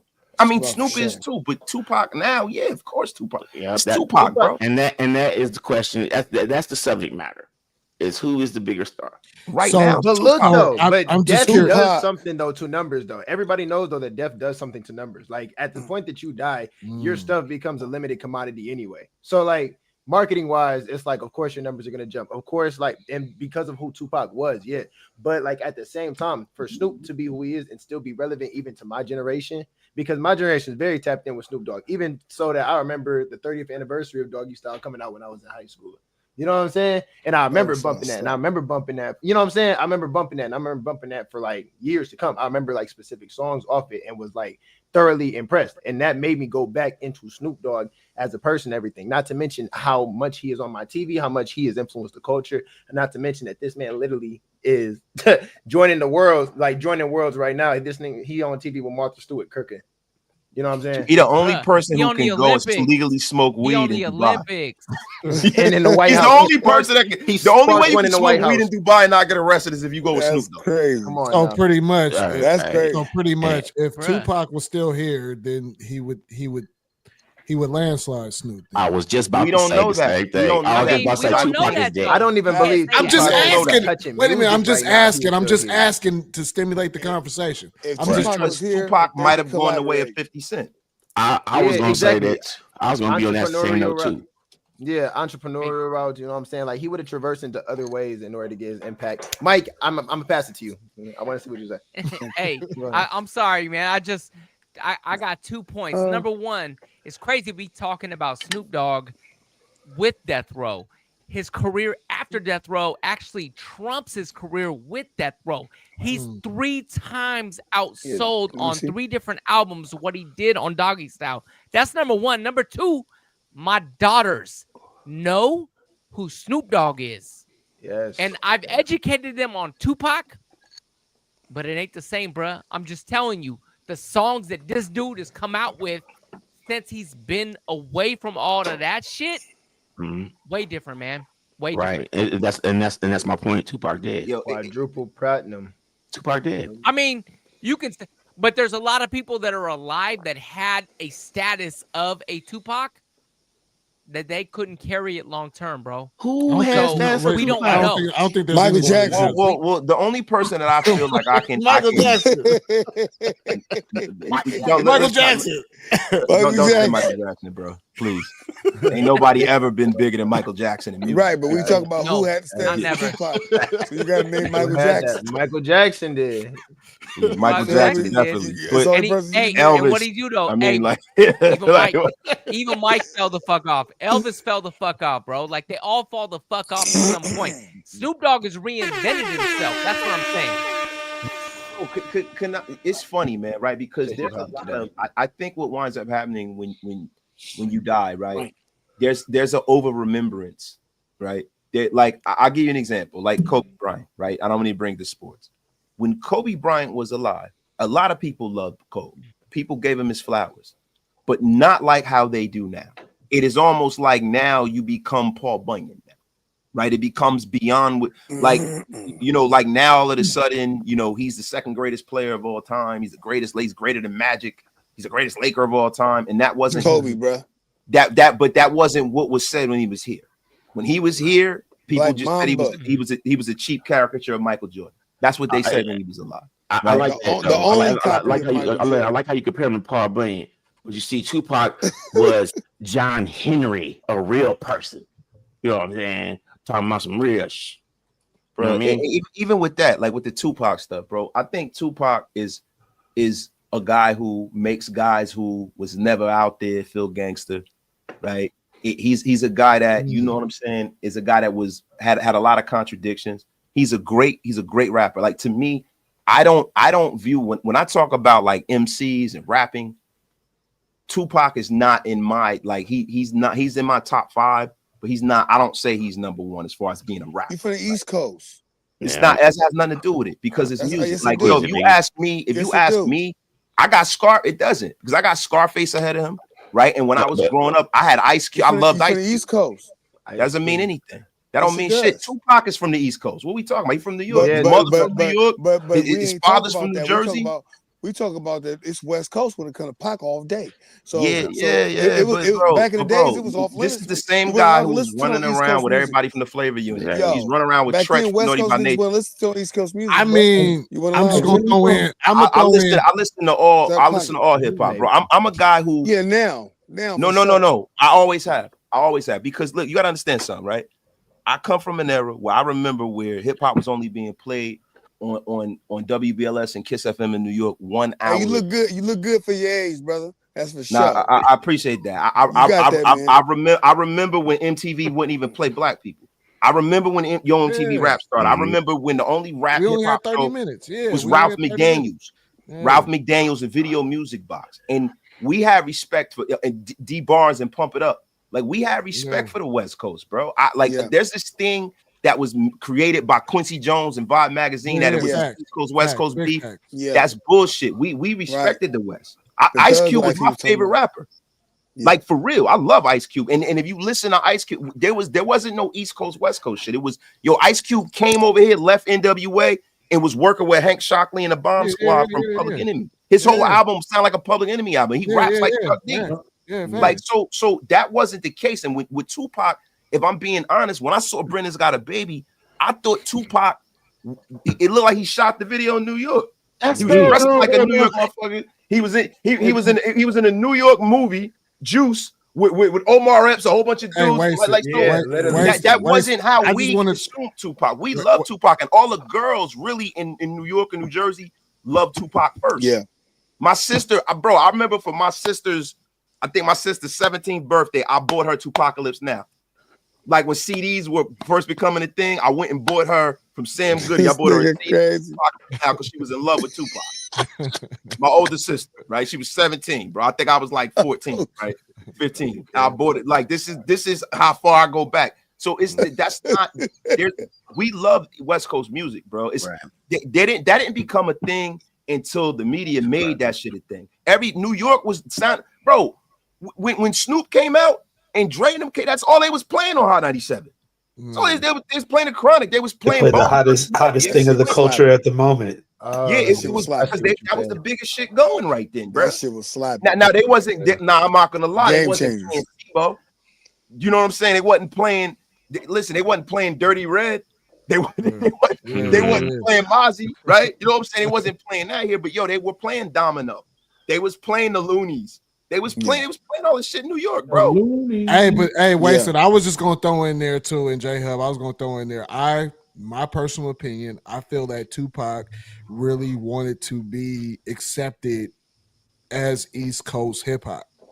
Yeah. And I feel that Tupac, and I love Tupac, don't get me wrong, but I feel that Tupac came to the West Coast because, you know what I'm saying, they saluted Tupac and they allowed him to, you know what I'm saying, Death Row was the label to actually give him the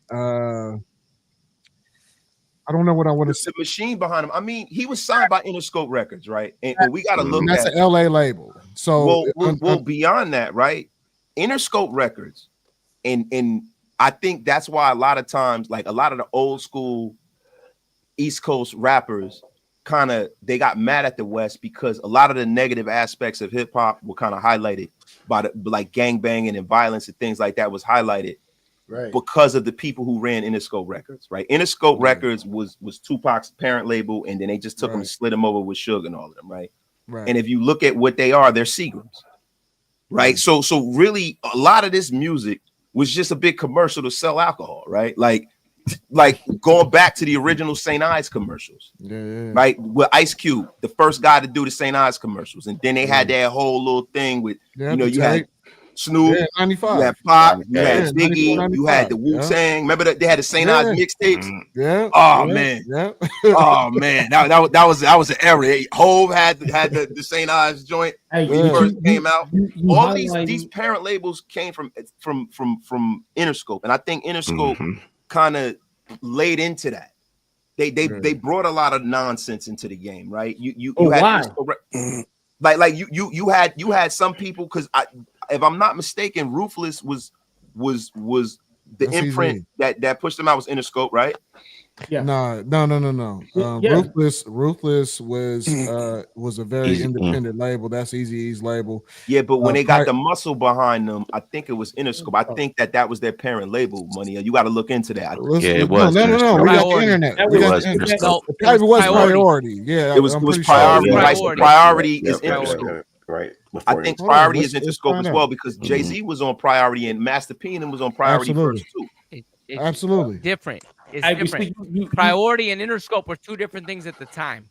But they eventually bought them up. They bought them. That was in the late 90s. That was when Razcast was on Priority, and they got swallowed up. They got swallowed up, right? Bone was in there. Eventually they bought them, right? But bro, like Interscope Records, if you really look at it, a lot of the things that came out of this and some of the imagery and some of the nonsense that was going on, all of them was on Interscope. Wasn't Spice One was on Interscope? It's all on Interscope. No, Priority Records. So Ruthless Records was distributed by Priority. Right, and then Priority got bought up by Interscope in the 90s. Absolutely. Okay, so like I just but why though? So I asked the question why, because going back to something that L just said. L said Pac wanted to be accepted as East Coast rapper. He wanted to be accepted as an East Coast artist. Absolutely. I'm gonna argue some against that right quick. Okay, no, I want to hear it. We know Pac popped off. He came out through the Bay with DU with 5150. Like that's what make his debut. Absolutely. Right. Now we know that he started his artistic career on the East Coast for sure, but he serviced on the West. He went to school out there. Yeah. No. Yeah, he went to Juilliard. No. That's his acting shit. That's his acting. That's the art. Tupac as an artist started in Marin City with Digital Underground. Brother, he was writing poetry long before he got to the West Coast. I get that. I respect that. No. Tupac became a rap artist when he was in Marin. It was in Marin with 5150. In Oakland, it was with Digital Underground. Absolutely. And he was a dancer with Digital Underground. Absolutely. We're on the same page. I used to hang out with Shock G from Digital Underground. Rest in peace, Shock G. Rest in peace. Rest in peace, Shock G. And that's all he's talking about. He's like, Pac was my cousin. He's like, I'm sad I brought him to the game. I did this, and that. I didn't want him to get caught up like that and get into the culture like that. You know what I'm saying? And I used to hang out with Tech from 5150. You know what I'm saying?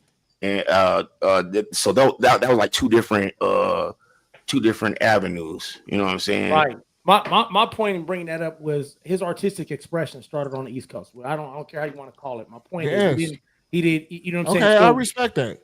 So when he came over, the argument that I'm placing with you, is that I think when he came out, it wasn't about East and West at that time. No, it wasn't that's not at what I'm all saying because either. everybody was giving homage to the East Coast because hip hop was so young at that point. Everybody wanted that everybody wanted to pop off in New York at that time. Thank you. It started in New York. That's it all started I'm in New York. All of the people that you look up to, if it's 1991, right, and you go back 10 years, right, who do you look up to? You look up to Run DMC. You look up to Slick Rick, Big Daddy Kane. You look up to Big Daddy Kane. You look up to LL. Like these are all New York artists, right? Tupac wanted that, and that's what he wanted. That was the culture. Did. There wasn't an East and there wasn't a West. There was no sides. There's no imaginary line when it came everybody to wanted that East Coast. There was Too Short. You know what I'm saying? You know what I mean? Like Too Short was there. Ice-T was there. You know what I'm saying? My point is the reason why I was saying that it was not necessarily to argue against you, but I wanted to highlight that because what I'm getting at is at one point the whole hip hop scene would have been unified. We wasn't tripping on, you from the East or the West or whatever. Well, it might have just been 50 C's.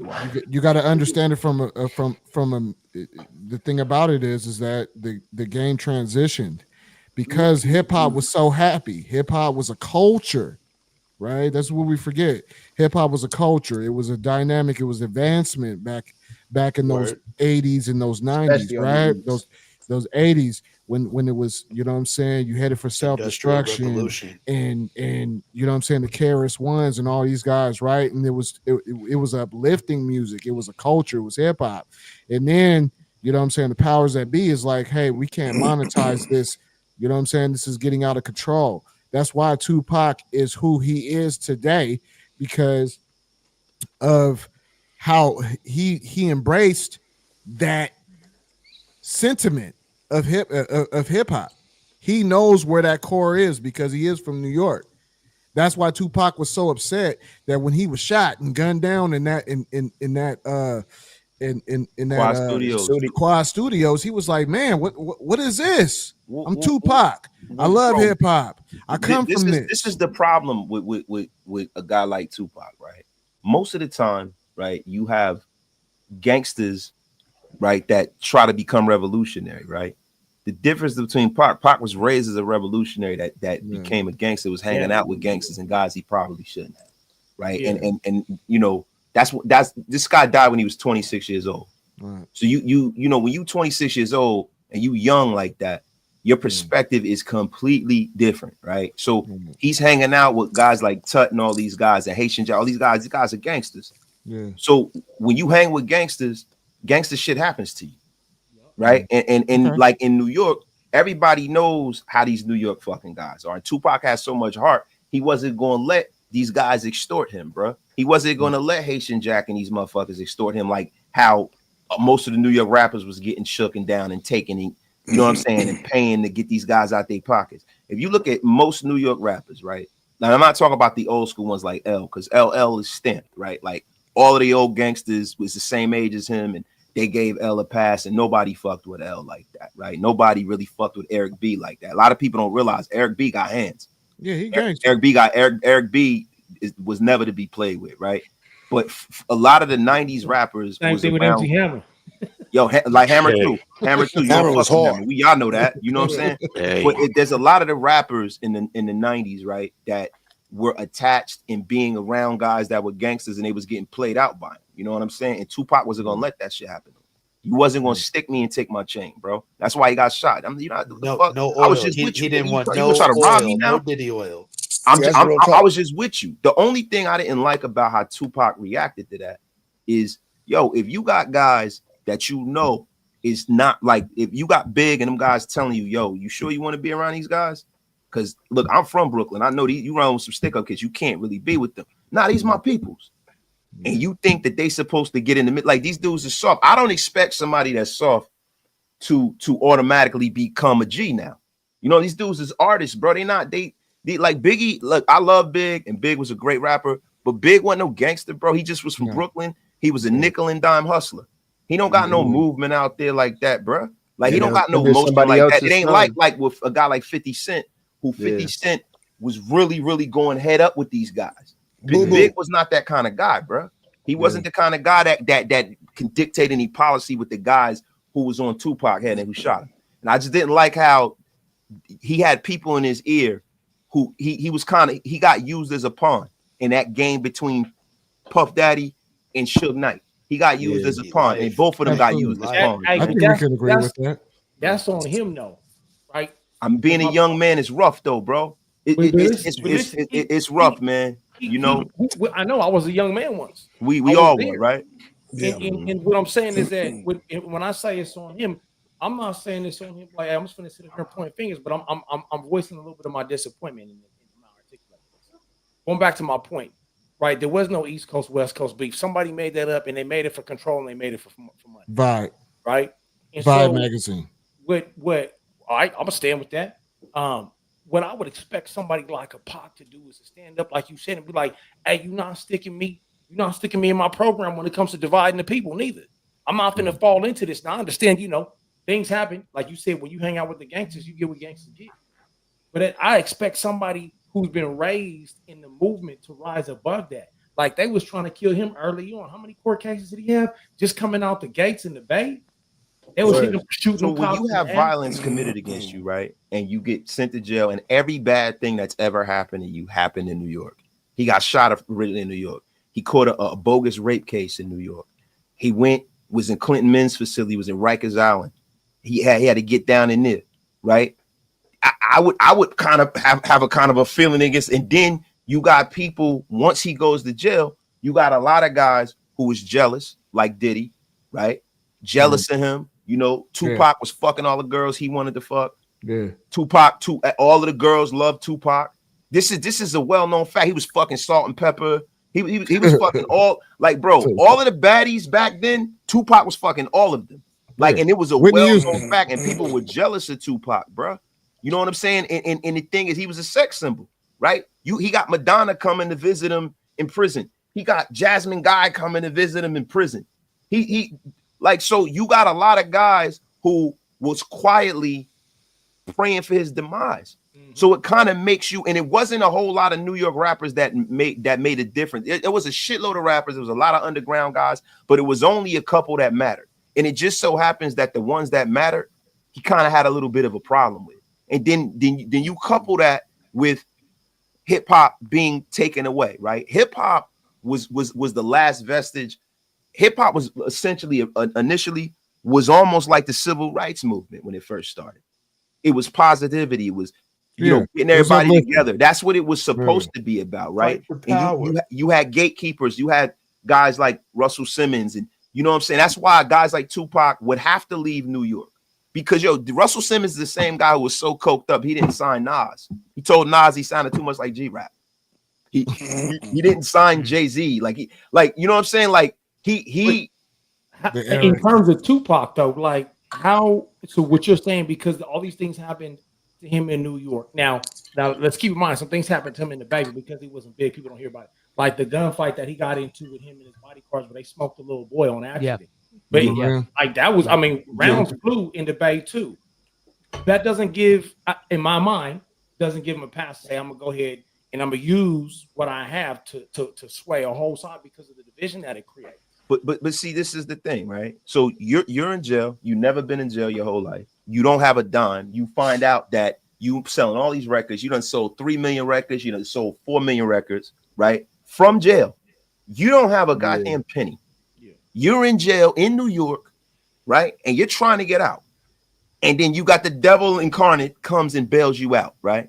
And you would probably do anything. Come with me. It said, come with me. Yeah. To get out of that situation. This guy's 24, 25 years old, right? So I don't totally blame Tupac. And plus, listen, bro, the Machine, Interscope Records, all of these major labels, they needed to do that. They essentially in the mid-90s came into hip hop and took all the variety out of hip hop. You had gangster rappers, right? And you had people that told cautionary tales, right? But it was told from that prism. Most of the shit that Tupac rapped about when he was young, Strictly for My Niggas and all that stuff, it was cautionary tales. It was still, even though it was gangster, it was still revolutionary, right? It was still revolutionary. They took that away. They took that out of music in general, bro. I believe, like Busy Bone was talking about when they had a meeting with all of the big acts in hip hop, and they kind of wanted to take the positivity out of hip hop. Crazy, Wasted. I think it's crazy. Yeah. I think I believe that shit, bro. Because if you look at it, there was no more De La Soul no more. There was no more Trial Called Quest. There was no more hieroglyphics. There was no more that balance. They got rid of that. They got rid of that, bro. It was all gangster shit. It was all drug dealers, right? So then you got a generation of guys like me who grew up listening to guys who was all and even guys like Jay-Z. I think Jay-Z is and I was a big Hov fan, right? Jay-Z was very destructive for hip hop because one, he took the artistry out of it, right? Because he tells everybody that he don't write. Maybe some of you motherfuckers need to write your rhymes down because y'all are whack, right? Then he made everybody want to be a hustler. He brought him and Diddy brought the materialistic nonsense, like just too much of it. Like I'm like hip hop in New York because we materialistic over here, right? Money Ella tell you, bro, you'll never see me with the same pair of sneakers on. Ain't that the culture? Cash money. That's the culture, but the thing is, it was realistic. They created though. Yeah. It was realistic. Like Jay-Z telling people, yo, if you ain't got manicures on board to switch a plane in 1995, you got TVs and Lexuses. Nobody had that. They drinking Cristal. They rented a boat and shot a video by themselves. They playing Monopoly with real money. Nobody was doing this shit.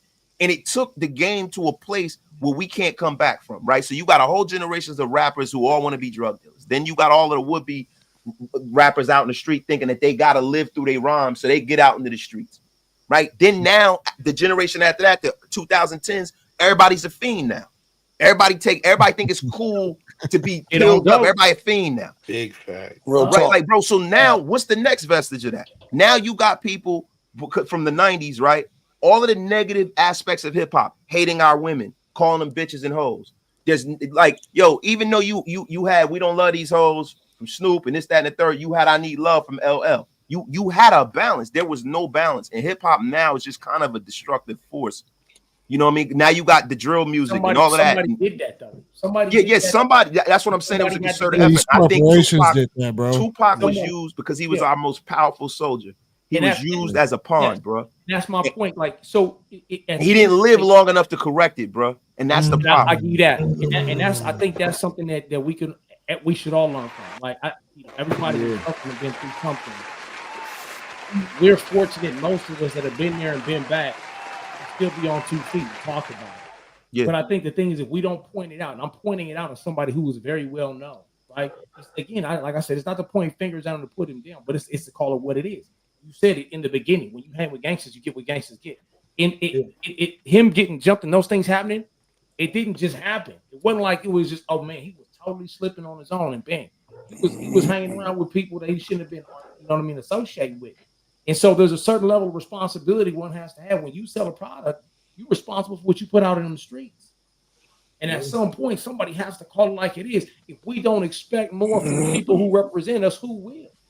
If we don't call them out and say, hey, man, we need change. I mean, we talk about it in shows like this, but we should demand it. Like, just saying it because, you making money, that doesn't justify it. That's the mistake we make as I'm just going to talk about from a black perspective, right? It's just music business, though. The music business from a black perspective, we are the only ethnicity in this country who expect for our entertainers to be our leaders.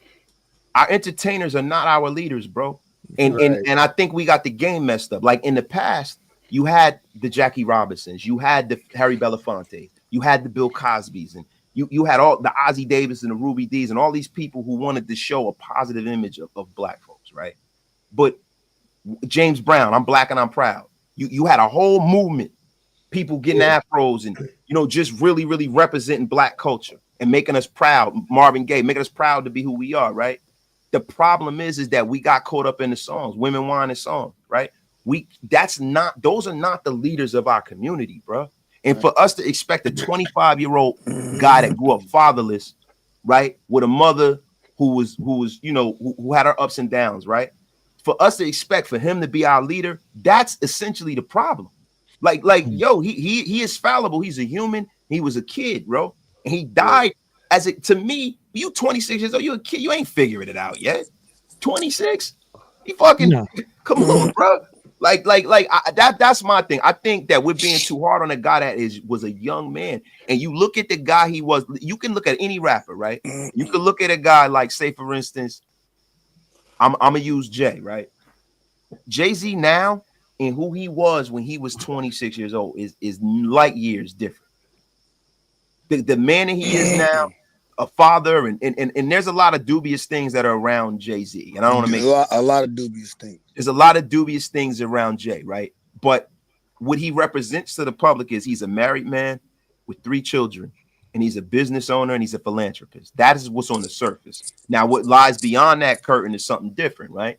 But he is not the guy on the boat anymore. He ain't that guy no more, right? And Tupac didn't get the latitude to be someone else.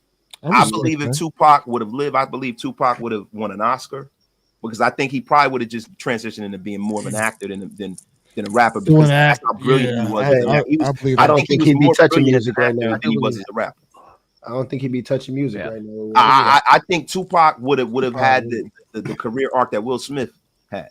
Yeah, he wouldn't care about music. I mean, come on, let's be real. Like, music is an advertisement. So when you're doing music, you're trying to, you're getting your thoughts out and you're recording it over music.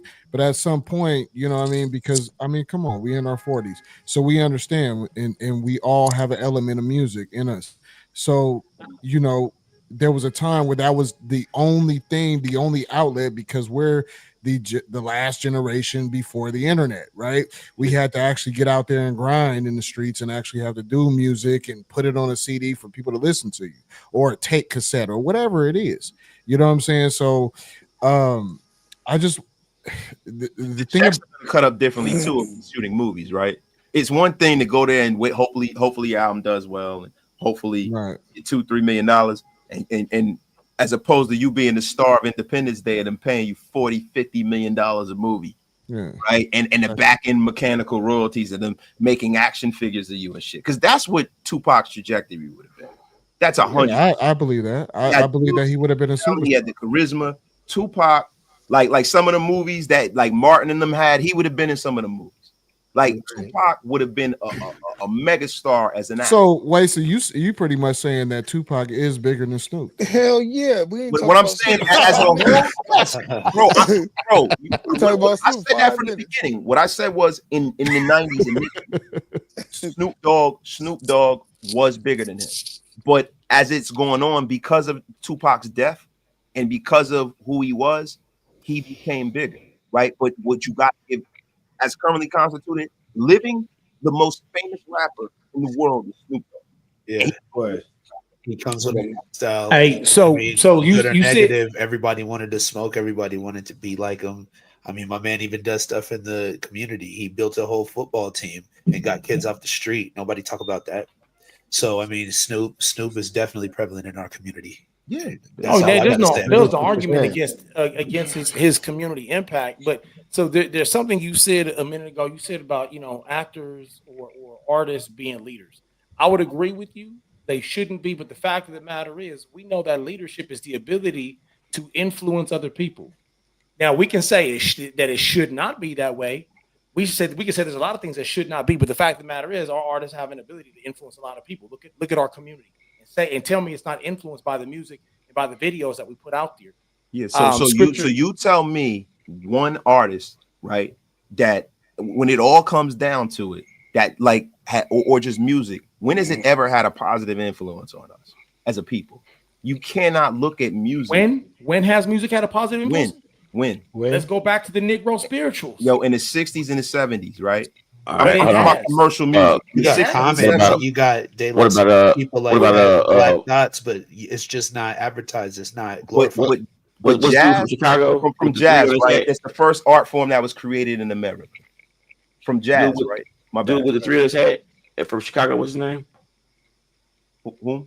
Dude with the 3 on his head from Chicago. What's his name? Chance the Rapper. Chance. What about him? That's not a positive. That he was a positive rapper, but that didn't have an influence on like our culture as a whole. Like, bro, Mike, I'm sorry, bro. I didn't. No, you all good, bro. I mean, you answer my question because I was going to ask, are we talking about us individually or as a culture? Just period, right? Like I'm talking about black folks. As a culture, I get that. As a culture, I get that. But we are the only community. You don't see other communities that are looking to artists to lead them out of their problems. Like that's the problem, and that's something that the Honorable Elijah Muhammad always spoke of. That's something that Muhammad Ali spoke of. Muhammad Ali. It's not asking artists to lead us. It's asking people to understand. If you look right here, Proverbs 18, the death and life are in the power of the tongue, and those who love it shall eat of its fruit. As an artist, you open your mouth and you say things that a lot of people will hear. Now, we're not looking for you to lead us out of a hole because that's our bad if we're doing that. What we're saying is one should be responsible for the level of influence they have. Don't sit up here and sell something. Responsible when you're not in control. You're not in control. Are you in control when you got a boss? You are totally in control of yourself. Yo, I've heard that are you heard in the military? And people always sit there talking about, oh, we're brainwashed. No, we're not. When I'm given an order, I will decide whether or not I will execute that order based on the things I'm given. Bro, they have submitted on a macro level, right? That's in a conflicted situation. That's in a conflicted situation, an austere environment, and I still make those decisions. So when you're sitting here in these United States of America, you can't tell me somebody else is pulling your strings, bro.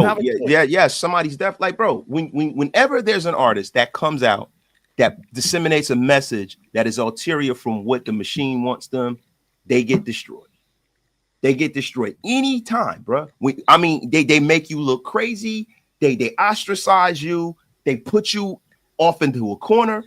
For whomever that you have thought as an artist who was a revolutionary, right? I'll give you an example. A guy like Kanye West, right?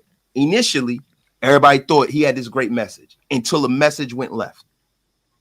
When the message went left, they turned his mic off and they moved on. And that's what happens, bro. When you go a certain direction that they don't want, right? Because these people, no matter who Tupac is, how powerful he is, right? If Interscope Records doesn't like the message he's putting out, they're not printing that album up. They're not putting any money behind his video. He don't own no TV stations. That's what happens when you don't control the system, bro. If you're not on board with what they want, they will get your ass up out of there, bro. I'm gonna tell you right, even as powerful as Michael Jackson was, look at what happened when Michael Jackson started speaking out against Tommy Mottola and Sony Records. Look at what started happening to Prince when Prince sued Warner Brothers. You're saying that the artist is totally powerless over what comes out of their mouth. They have no control. What happens is they're not powerless over that, but they're powerless over how many people consume that when you don't own the medium that people are consuming it.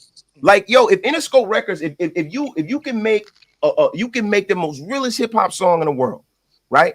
And guess what? When it gets to that A&R and the president of the label, and they say we're not touching this, we're not releasing this, done.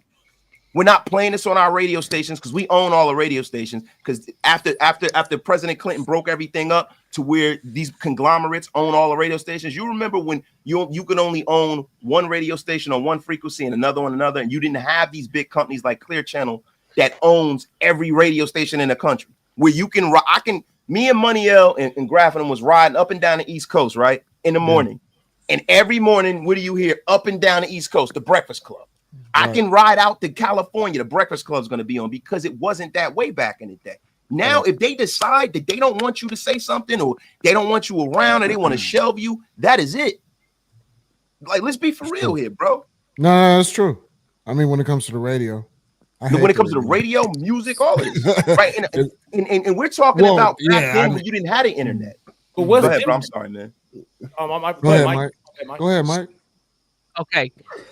Back to my original point though, because I was actually in the middle of making a point, but we kind of got off on a tangent a little bit. Sorry. No, it's all good, man. You know what I'm saying? I like to let the conversation develop as it goes, and then if I need to come back, I will. And this is the moment where I'm coming back. Waves, you asked, when has an artist had a positive influence? I don't know about the culture. I can tell you, I deal with me personally, and I use my personhood to inflict change in society around me. Tupac is the reason I'm a producer. And the reason, and this is weird because I was so pro Snoop Dogg on this whole conversation until this moment right here. Yeah. Tupac dropped "Keep Your Head Up," and I remember hearing the song with my eyes closed, and I'm listening to it with my headphones on, and I don't know, I might have been like 13, maybe at the time when he dropped it, and I could see myself making music because I wanted to make music that was positive, that could inspire a whole generation of people. And that was the song that did that shit for me. And so when people ask me, what is it all about? What does it even mean? That song right there is the song for me that changed everything in my life. That was the profound impact that I needed in my life to become a different person and to be able to make music that hopefully at some point inspires change in the next generation of people. And even Lil Duval and Snoop Dogg tried to hop in there and get in on that too. Dropping my best line. But bro, I think you misunderstand what I mean by when I'm talking about as a collective, not just like there's certain positive aspects that we all get from music, right? We get motivational things, we grow, right? But as a whole, hip hop has been more destructive to our community than it has been a help. Oh, I don't think anybody's arguing that. I think no. I'm not arguing that at all. So what I mean is, if you're looking for discernment, right, or if you're looking for growth, or if you're looking to move a people, you do not move people with entertainment. Entertainment is something to be consumed. We got Brenda's Got a Baby. We got bro, you talk about one song, right? We're talking about as a whole, right? I'm talking about more than one song. Brenda's got a baby, right? And it's cool, and it's a cautionary tale. But there's a shitload of women out there after and before Brenda's Got a Baby, right? It was Dear Mama. Yeah, yo, and you still got a whole generation of people who disrespect their mamas, go to prison, and call women bitches, right? And I think the song's passing a message though. Right, yeah, it passed a message to a couple of people, but I'm talking about as a whole, bro. And see, I think we're not being honest with ourselves. Hip hop has spread gangsterism. It's spread, and look, I love hip hop, right? But I'm old enough to understand that, there are a lot of negative aspects that have been reinforced, and it's not just because of the music, because that you have the government, you have socioeconomical issues to where these things are prevalent, right? But they're being reinforced in the things we listen to, right? You can listen to something and sound black and I'm proud and I want to be an entrepreneur or whatever. And the things that we consume, we don't realize it, but they consume us. They consume us, bro. Like I remember Lupe Fiasco had a dope bar, right? He said, I remember when I didn't listen to he said I didn't like hip hop because they call women bitches and hoes until the bitch I dated. And he got into Too Short and all that other stuff. I don't think that music is really supposed. And if you look at any community, right, like people let's look at a community that is economically successful, right? Let's look at the Asian community. They're not looking for music to be the cornerstone of their community. In Black America, entertainment is our hallmark, is our gross national product. Where you have other communities where they have businesses and their families are the hallmark. See, I think where we want to stray in hip hop is families. Are you saying that you're saying music? We shouldn't look to music for influence, but you're also saying music does have influence. What I'm saying, it has a negative influence. It does. So then it can also have a positive influence. But bro, the thing about it is, it doesn't have a positive influence unless it was reinforced at home from your family.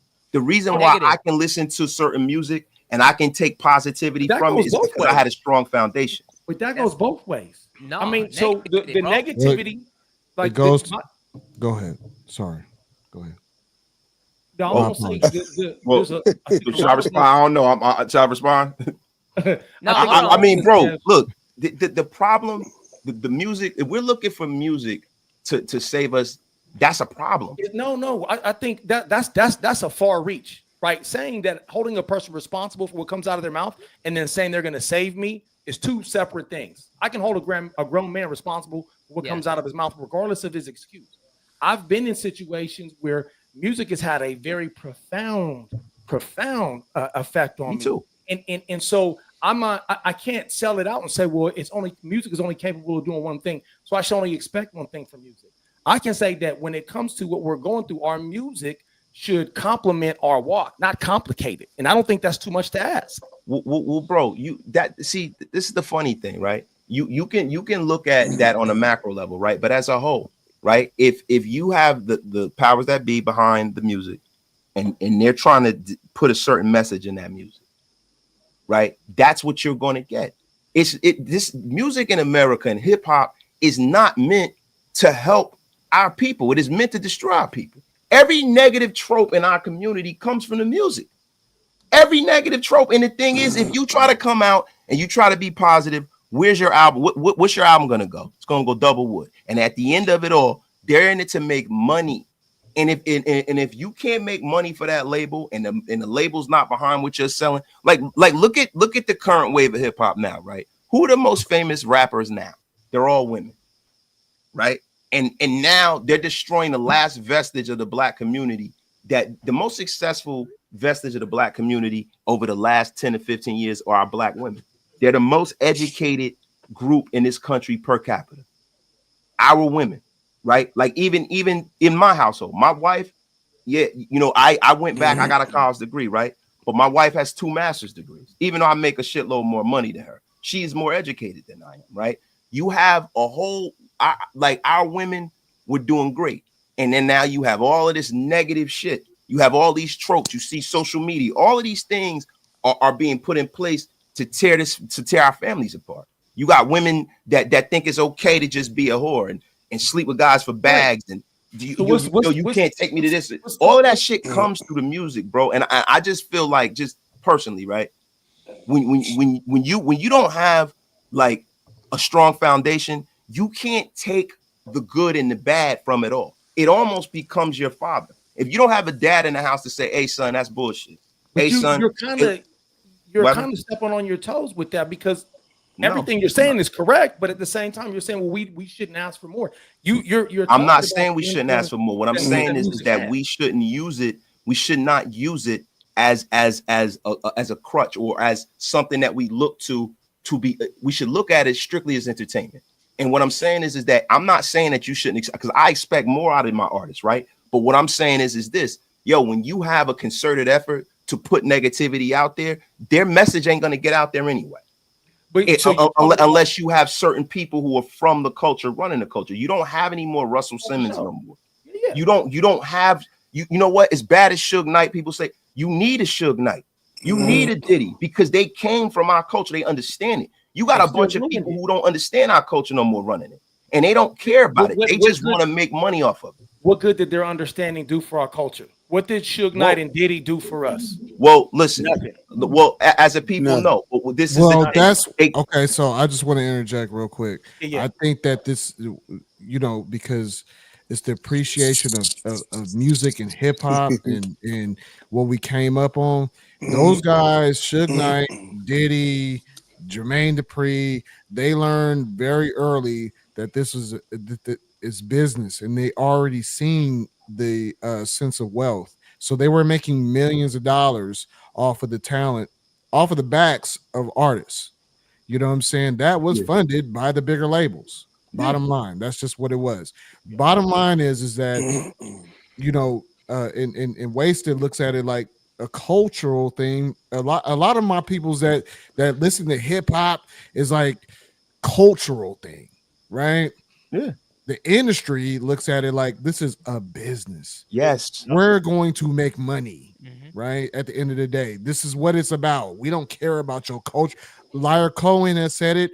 Hey, man, I got to feed my people. Yeah. Where we come up, we listening to, like I said, you know what I'm saying? There was X-Clan, there was Public Enemy, there was a conscious effort back in the day, right? And they broke the back of that. They broke the back of that. And what I mean is that what I mean with Diddy and what I mean with Suge Knight and guys like, I'm talking about figureheads, guys that came and grew up in the culture and had some love for guys like Russell, guys like DJ Premier, guys like just people who come from DJ our Premier, culture. yeah, he's part like people like people like Diddy and Suge Knight are not the culture. Those well, guys, no, bro. What I mean is, businessmen. I'm talking about that hip hop figurehead, right? You've removed that out of it, and now you have a guy from the suburbs, or you got a guy like Leor who's always been involved with hip hop. I think that's when Def Jam kind of took his downturn, right? When you didn't Absolutely it did. When he got involved. What I mean is that having like almost like a gatekeeper that came from our culture, they kind of kept us honest on some kind of an end. Like now they've even taken the artistry out of hip hop. Like even if you have like a bad message, right? Like Tupac could talk about, you know, a gun, right? And it being his girlfriend. He copied off of what Nas did, and he did his own version of that, right? Me and my girlfriend. Right. Absolutely. There was artistry there.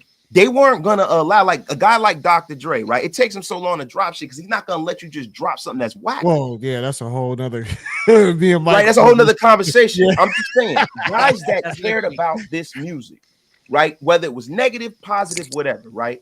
You can find at least some artistry in this shit. You can't even find that now. It's cooked now. Because right about that. So now what are we left with? We're left with these industry plants like Sexy Red, Cardi B, with Ice Spice. Oh, we're left. This is what we're left with. Megan Thee Stallion. Meg Thee Stallion, bro. This is what we left with, bro. And now it's all negative, right? So for me, if you don't have a strong foundation, you're gonna be totally mesmerized by this shit. It's not like us. Like we said, we was the last ones to get an ass whipped, right? So we can listen to Tupac, right? And we can listen to Brenda's Got a Baby and take something from that and grow from it. We can listen to Dear Mama and grow from it, right? And then we can hear the negative shit and we can let it get us hyped up when we're about to play football or whether we're about to get into a fight. But we had some moral structure, bro. We had something. This generation don't have that. And I think the music is more destructive to them than it was for us. They don't have that. I think that's... I was going to say, man, I think that just puts more emphasis on us in our communities to make sure that we negate that. You know what I'm saying? Like that means we got to do our job, you know, and I'm with it. I'm okay with that because I got 2 daughters and I'm okay with telling them the way shit needs to be. And I will die if I have to make sure that they understand the way shit needs to be. I'm willing to make that sacrifice for this community, for my peoples, you know? Yeah, bro. Listen, you got OGs, you got old fleas, right? I consider myself a guy who, you know, look, I am involved in, bro, men's groups. I go back to my neighborhood. You know what I'm saying? I go back to North. I'm always, you know, my wife is a high school teacher. You know what I'm saying? So it's not a lot of fathers in the high school. And I'm one of the guys who go back and I mentor the young men. You know, I show them, listen, bro, this, that, the third. I'm not afraid of my people, bro. You know what I mean? I'll give you an example, right? A couple years ago, I'm working. I'm leaving the house. The lady at the house I'm working in, her son comes booking through the door, slams the door. She's like, son, what's going on? I look outside. It's all these jokers outside, bro. All these jokers outside. Come outside, motherfucker. Now, it's a whole block full of men outside, fixing on their car, doing all this bullshit. You know how it is in the East Coast. Everybody outside. So the kid, they tell him to come outside. So I look at the kid, little pretty boy. He got his school uni on. You know, he is square. You know, he got his book bag and shit. And they want to fight him. So I go outside and I'm like, yo, hey, man. Yo, y'all got to bring that shit down. Hey, man, yo, mind your fucking business. Hey, bro, don't talk to me like that, little motherfucker. Listen, what's the problem, bro? Nah, man, tell him to come. I said, no, hold up, bro. What's the problem? I'm like, bro, you twice his size. He don't want it. He ran in the house and ran behind his mama, and y'all out here, you want to fight him. You got 10 motherfuckers with you, and you like 225. I said, what, you just come out the youth house or something, bro? Yeah, man. So what? He said, bro, he about 90 pounds soaking wet. You just came out the youth house. You heated. All your boys don't know why they up here, and I already know what you up here for.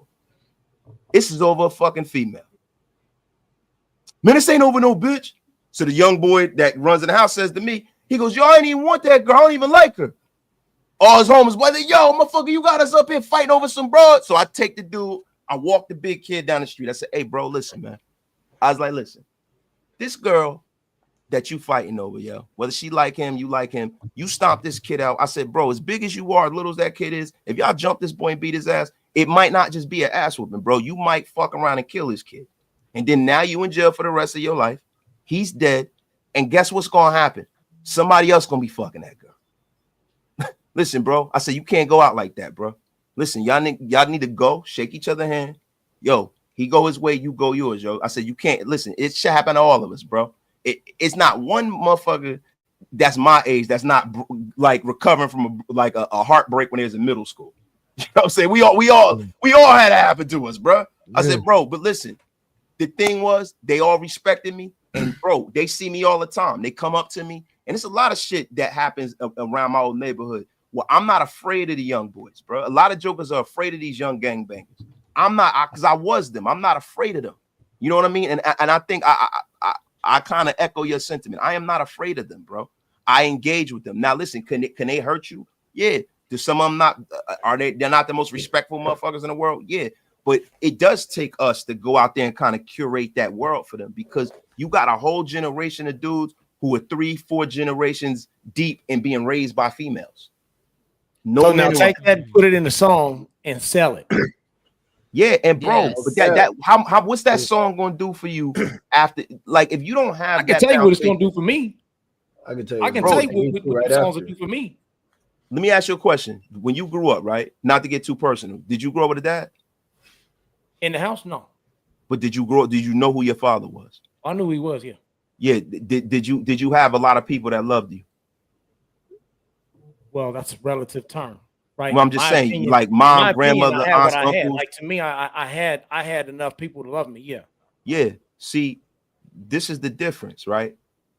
That song, you're gonna take the positive aspects from that, because you're a guy who had the wherewithal to leave and go to the military and make something of yourself. You've seen the world. You've been all these different places, right? You've dealt with different races, creeds, colors, everything, right? That perspective, bro, is invaluable for you to disseminate positivity, right? But me giving that message, right? A song like that, kids like that don't know what good looks like, they're not going to take the positivity from that. They don't even know what good looks like. Hold on, no, kids I'm know gonna what jump good in real look quick. like. I think it's a bit presumptive, because I've got family members that came from the same family I did and did far worse, and they can sit up there and sing that excuse. I've got relatives that came from. I got relatives that experienced stuff in my family I can't even believe happened in my family and did far better than me. So it's very subjective. I can look at it like this, right? You can look at myself. Hold on. Look at my brother. We can't paint the world with one brush and say, well, this is how it's going to be. If we provide the tools, what somebody chooses to do with it is outside of our hands, but we know the tools are provided. We can't say I'm not going to provide the tool, because I don't think everybody is going to receive it the same. Well, I don't think you're taking my point. What I'm saying is that somewhere you had tools to get you where you were, and it didn't come from music. You understand what I'm saying, bro? There are certain people that are raised in a certain way. Like I got some buddies that were raised in foster care, and their lives turned out. And I got one buddy that was raised in foster care. He went to the Navy. He had a whole bunch of kids, right? Because he knew my dad. He saw my dad, and my dad told him, listen, he was like, I don't got no family. Don't nobody love me. My father said, yo, you a young man.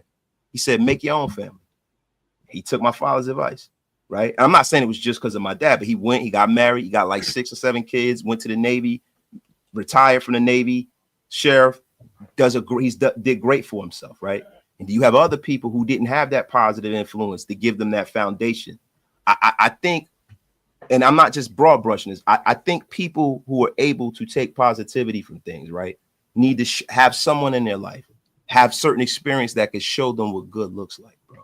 And you got a whole generation of kids who are broken, right? And there's guys like myself and you and all of you guys up here are becoming less and less and less and less, bro. There were more guys that were like kind of more stand-up-ish, I think, when we were coming up. Guys that came. We have to multiply. That's why these conversations are good, right? But we got to recognize that music doesn't work. So let me tell you what music did for me.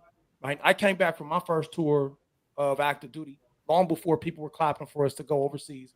Before anybody knew we was doing rotations downrange, I'd already used my weapon. right? Young man, going out there doing what we got to do. I'm driving. I'm back in the Bay. I'm driving on my way to work. And I'm listening to CC Winans, and so to speak on this real quick, what some of us know is that once you've acted out of violence, it creates the streak in you, and you know what you're capable of. Yeah. And sometimes it's always on the doorstep, and there's almost a sense of numbness because you can flip that switch and go right there in a heartbeat. And it's not like what they see on TV where you can't go to sleep at night or you can't process yourself. Like some of us don't have that issue. It comes much later on down the road.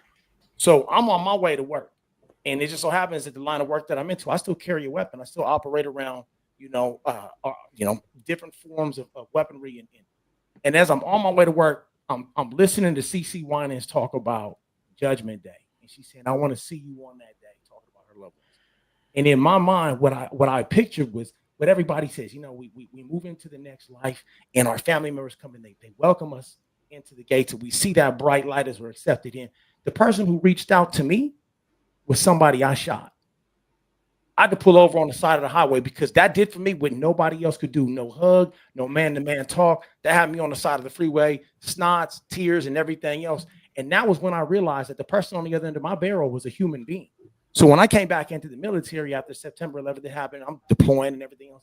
I taught my soldiers, we're not killing sand niggers, we're not killing Hajis, we're not killing ragheads, we're not killing terrorists, we're killing grown adults. We're killing people who have loved ones and family members. You have to know when you squeeze that trigger, you are taking somebody off this map who, just like you, has people who love them, who thinks they're fighting for the good team. And so I don't dehumanize the enemy, right? But that didn't come because I had this long, drawn-out conversation with another grown man. It came because I'm listening to CC Winans. That broke me wide open. So I would not take away the value of any tool that we have. When we talk about crossing the finish line, I don't care if you hop, I don't care if you crawl, I don't care if you walk, but as long as you get there. And if it means it's by a song, if it means it's by a hug, it's written by a written poem, everything is important as long as it gets you to the finish line. I don't think we can diminish that because my words are conveyed over music to somebody else who's willing to listen to me. But bro, I think the overarching point, and this is my point. I'm not saying that it never has any value, but it can't be the only tool, bro. Oh, for sure. And that's this whole long conversation is about, we in I'm just saying, just in Black culture, our celebrities are at the top of our that should not be, bro. It shouldn't be. It shouldn't be where people are more mad that Rockefeller broke up than what's actually going on in their community that's affecting them, bro. And I feel I'm gonna be honest with you, bro. I feel like we it's too much celebrity worship in our community, bro. It's too much. It's way too much.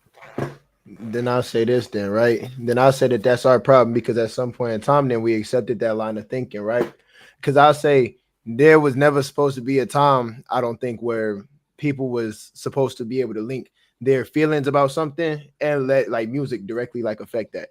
That I will agree with you on and stuff like that. But I think that also that stuff also creates very big misconceptions. And one of the biggest misconceptions I could see is when you say a generation. What I don't agree with you on is when you say a generation full of people who are broken, because you can't never take a whole generation of people. You can never take a full generation of people and say out of all them, they all are something because they've been misguided or anything like that. I just want to open up your perspective to that because of the fact that I sat here and listened. You said that it's the music and it's the artists and it is the celebrities. But who sat here and gave those people the power to represent millions of people? I can sit here and say that you could look at your artist. You could look at an artist that is my age, and I could tell you that I'm completely different than them. And I could tell you that my morals is completely different from them. Of course. You know what I'm saying? Somebody like me versus 1900 Rugrat. So I will say it's an outlook thing and everything. And at some point, I think people did choose to just submit to what is in front of them is what is. You know what I'm saying? Everything on the internet ain't right. You know what I'm saying? So no, that's a fact. I mean, bro, listen, my kids are in your generation, right? And the thing is this. When I broad brush, I'm not speaking about the anomalies. I'm not speaking about the kids who come up in the ideal situation, right? Or the kids who have good perspective and had a strong foundation. I am largely talking about when I look into Brooklyn, if I look into Newark, if I look into Camden, if I look into South Central Los Angeles, that is a community full of broken people that are committing crimes and hurting each other, bro. Like that. Let's not like try to fixate on the ugly pixel in a pretty picture. At large, there is a problem in our community with us killing each other and hurting each other. There's a problem with broken families. That is a problem, bro. That's not something that I'm creating. And when I say our generation, if you look at the overarching point, right? If you don't have a guardrail, if you don't have somebody that's a buffer between the celebrity world and the real world to teach you, right? The celebrity world becomes your parent. And that's what's been happening with a lot of young people, because you have a lot of, you 2-3 generations in, grandmother 36 years old, mama 17, you know, and then you can't, we're missing something, bro. And I think a lot of that is because, if you come back to my generation, right? Like my father was born during Jim Crow. My mother was born during Jim Crow. My mother is from North Carolina. My mother was on a bus. Yeah, and like had to sit in the back of the bus. My mother had to sit in the blacks only line. And you know what I'm saying? Like my mother came from the deep South, right? So these are people who came from nuclear families, who came with a mama, a father, aunts and uncles everybody living in the same big ass house, right? And somewhere along the line that stopped in our community, where it's like, mama got to have a life too. It's no more grandmas no more, right? Like it's grandmas is lit right now, right? So you don't get that morality, bro. I think with myself and L and all of us, right? The older guys here, there was a foundation that was laid in us when we were very young, right? That I think just from a morality standpoint, I think is missing nowadays. And even with my own children, right? I'm not raising my children the same way that my parents raised me, right? My kids, they have so much homework, right? They have so many things that they're into.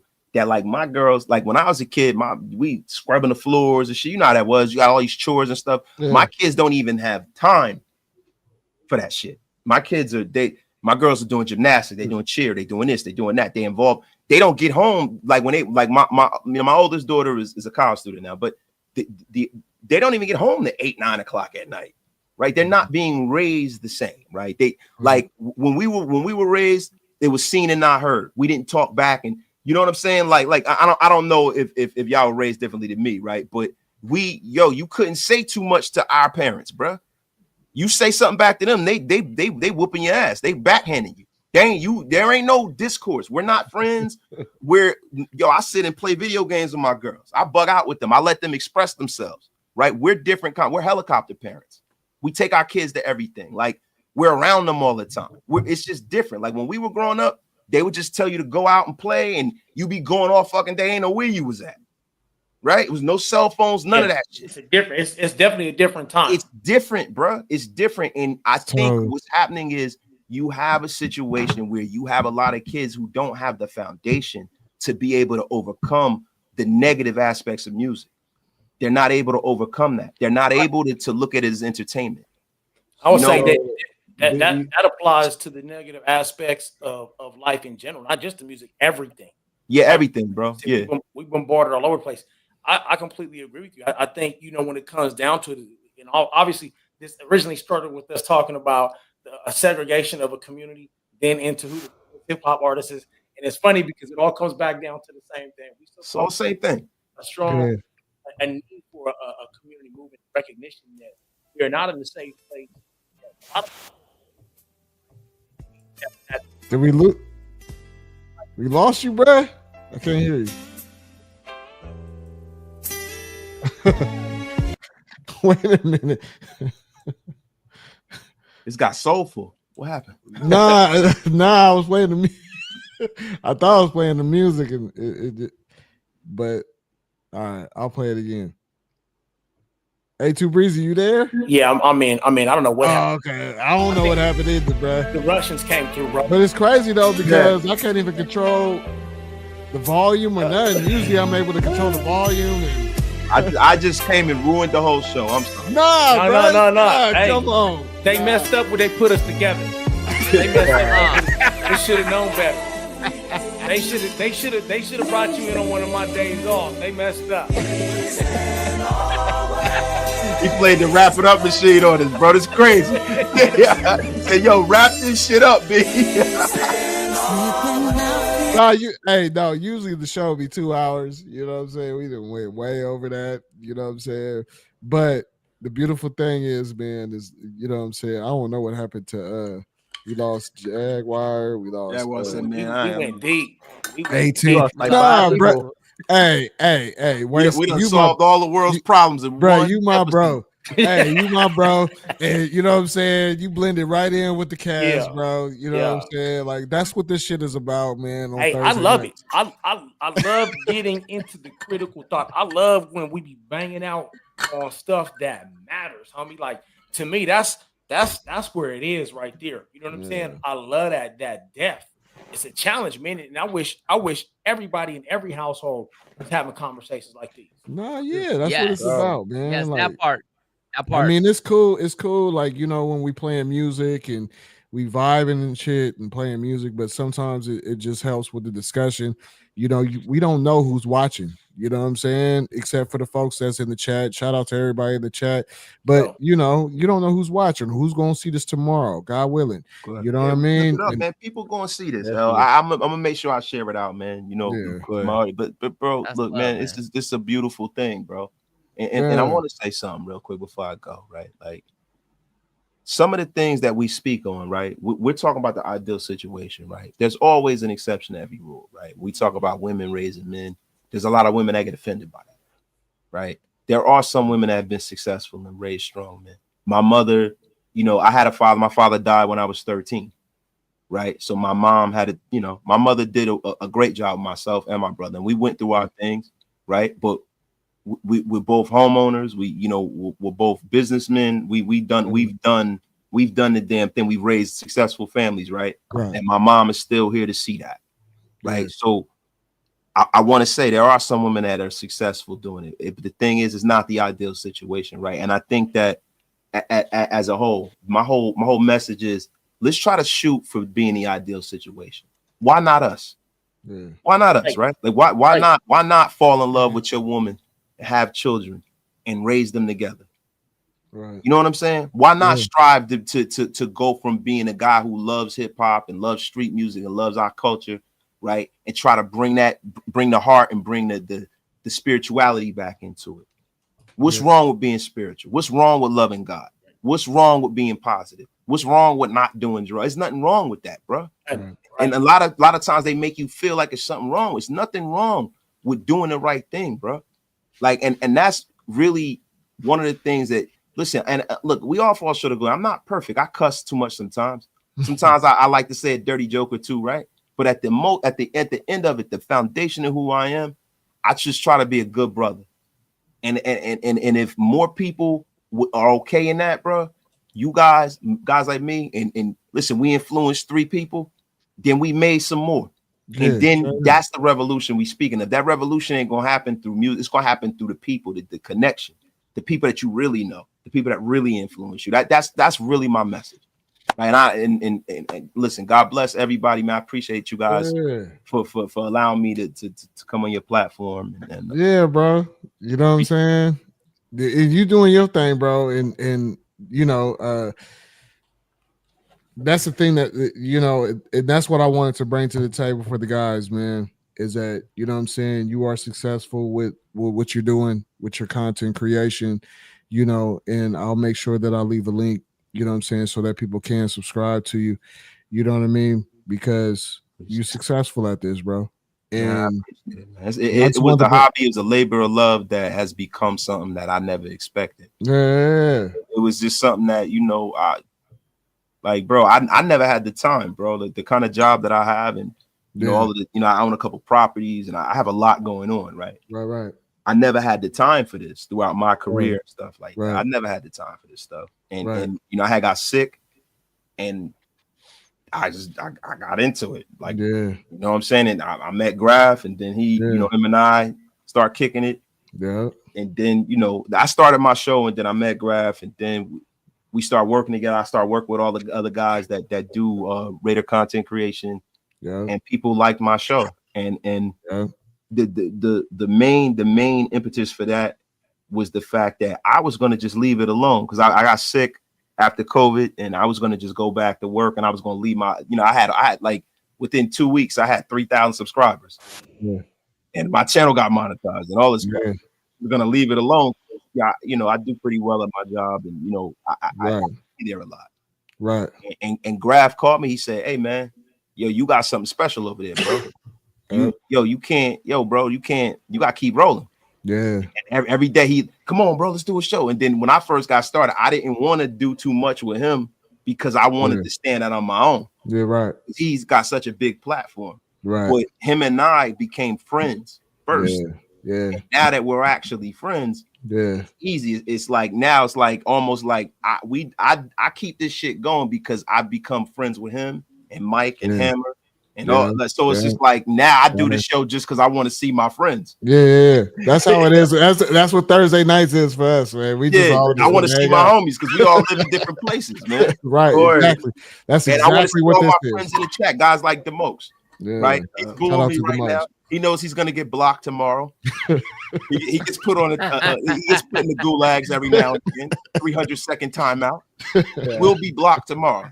Make no mistake about it. But that's my guy. You know what I'm saying? All of the people in the chat, man. I mess with everybody in my chat, man. Yeah. Right. Thanks for coming on, man. We appreciate you. You know what I'm saying? I don't know what happened to the team. You know what I'm saying? I can't even control. I don't know what's happening. So I'm not even gonna do that, man. I'm just gonna Jag's back there playing games.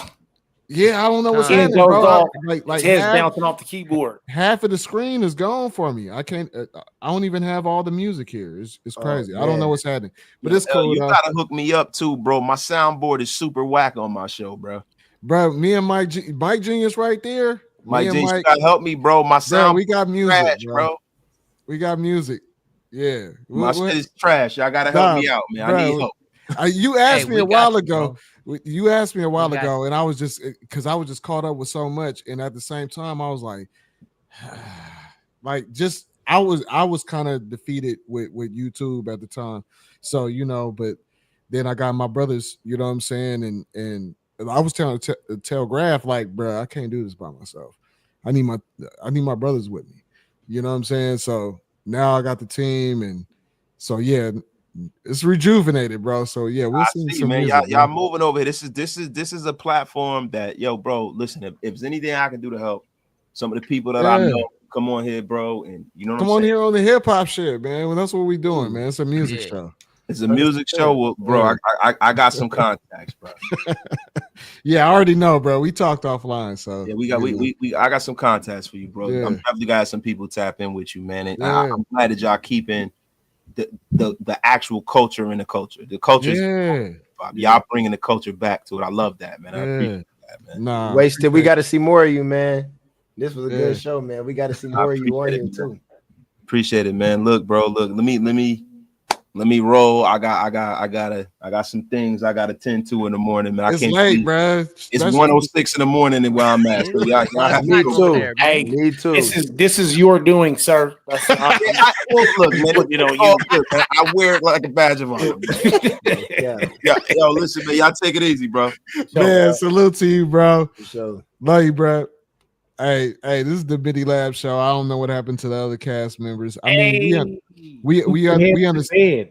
We understand that J-Hub, he was outside of Lake Berryessa. You know what I'm saying? I don't know what happened to 18 and Jaguar. Niggas disappeared. Hey, y'all better tap in with J-Hub. They might have had a flood over there. You know what I'm saying? Mike G right there. He ain't too far. Yeah, I ain't that far from the tsunami, sir. Man, I can't even put the end screen on here, bro. So I don't know what happened, bro. I don't know what happened. Hey, look, the Russians hit. And LXL got. You got the controls. You could actually hit the end screen, bro, when it's time. I can hit the end screen. Yeah, look. Hey, see the music and the music and the music. Do the music. Go ahead. I can do the music. I don't have access to nothing else. I don't know why. Yeah, let me see what I got. There's an end screen on there. I love y'all, man. Love you too, bro. So, shout out to A2 Breezy. Shout out to Alex. Shout out to 18 Rabbit. Shout out to Jaguar, man. Shout out to our guests, man. Shout out to everybody in the chat, man. We love you. Hell, he look so studious. He look locked in.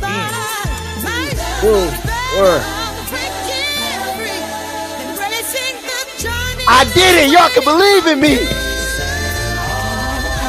There you go. Rising higher, every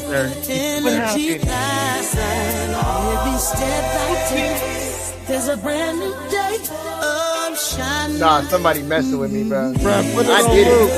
Put it on I did it. Going into the tea, I cut those ties, shining bright like the stars in the night. Oh, won't you find me? You caught me slipping. Oh, I did it. This time it's really over. Dang. Is it though?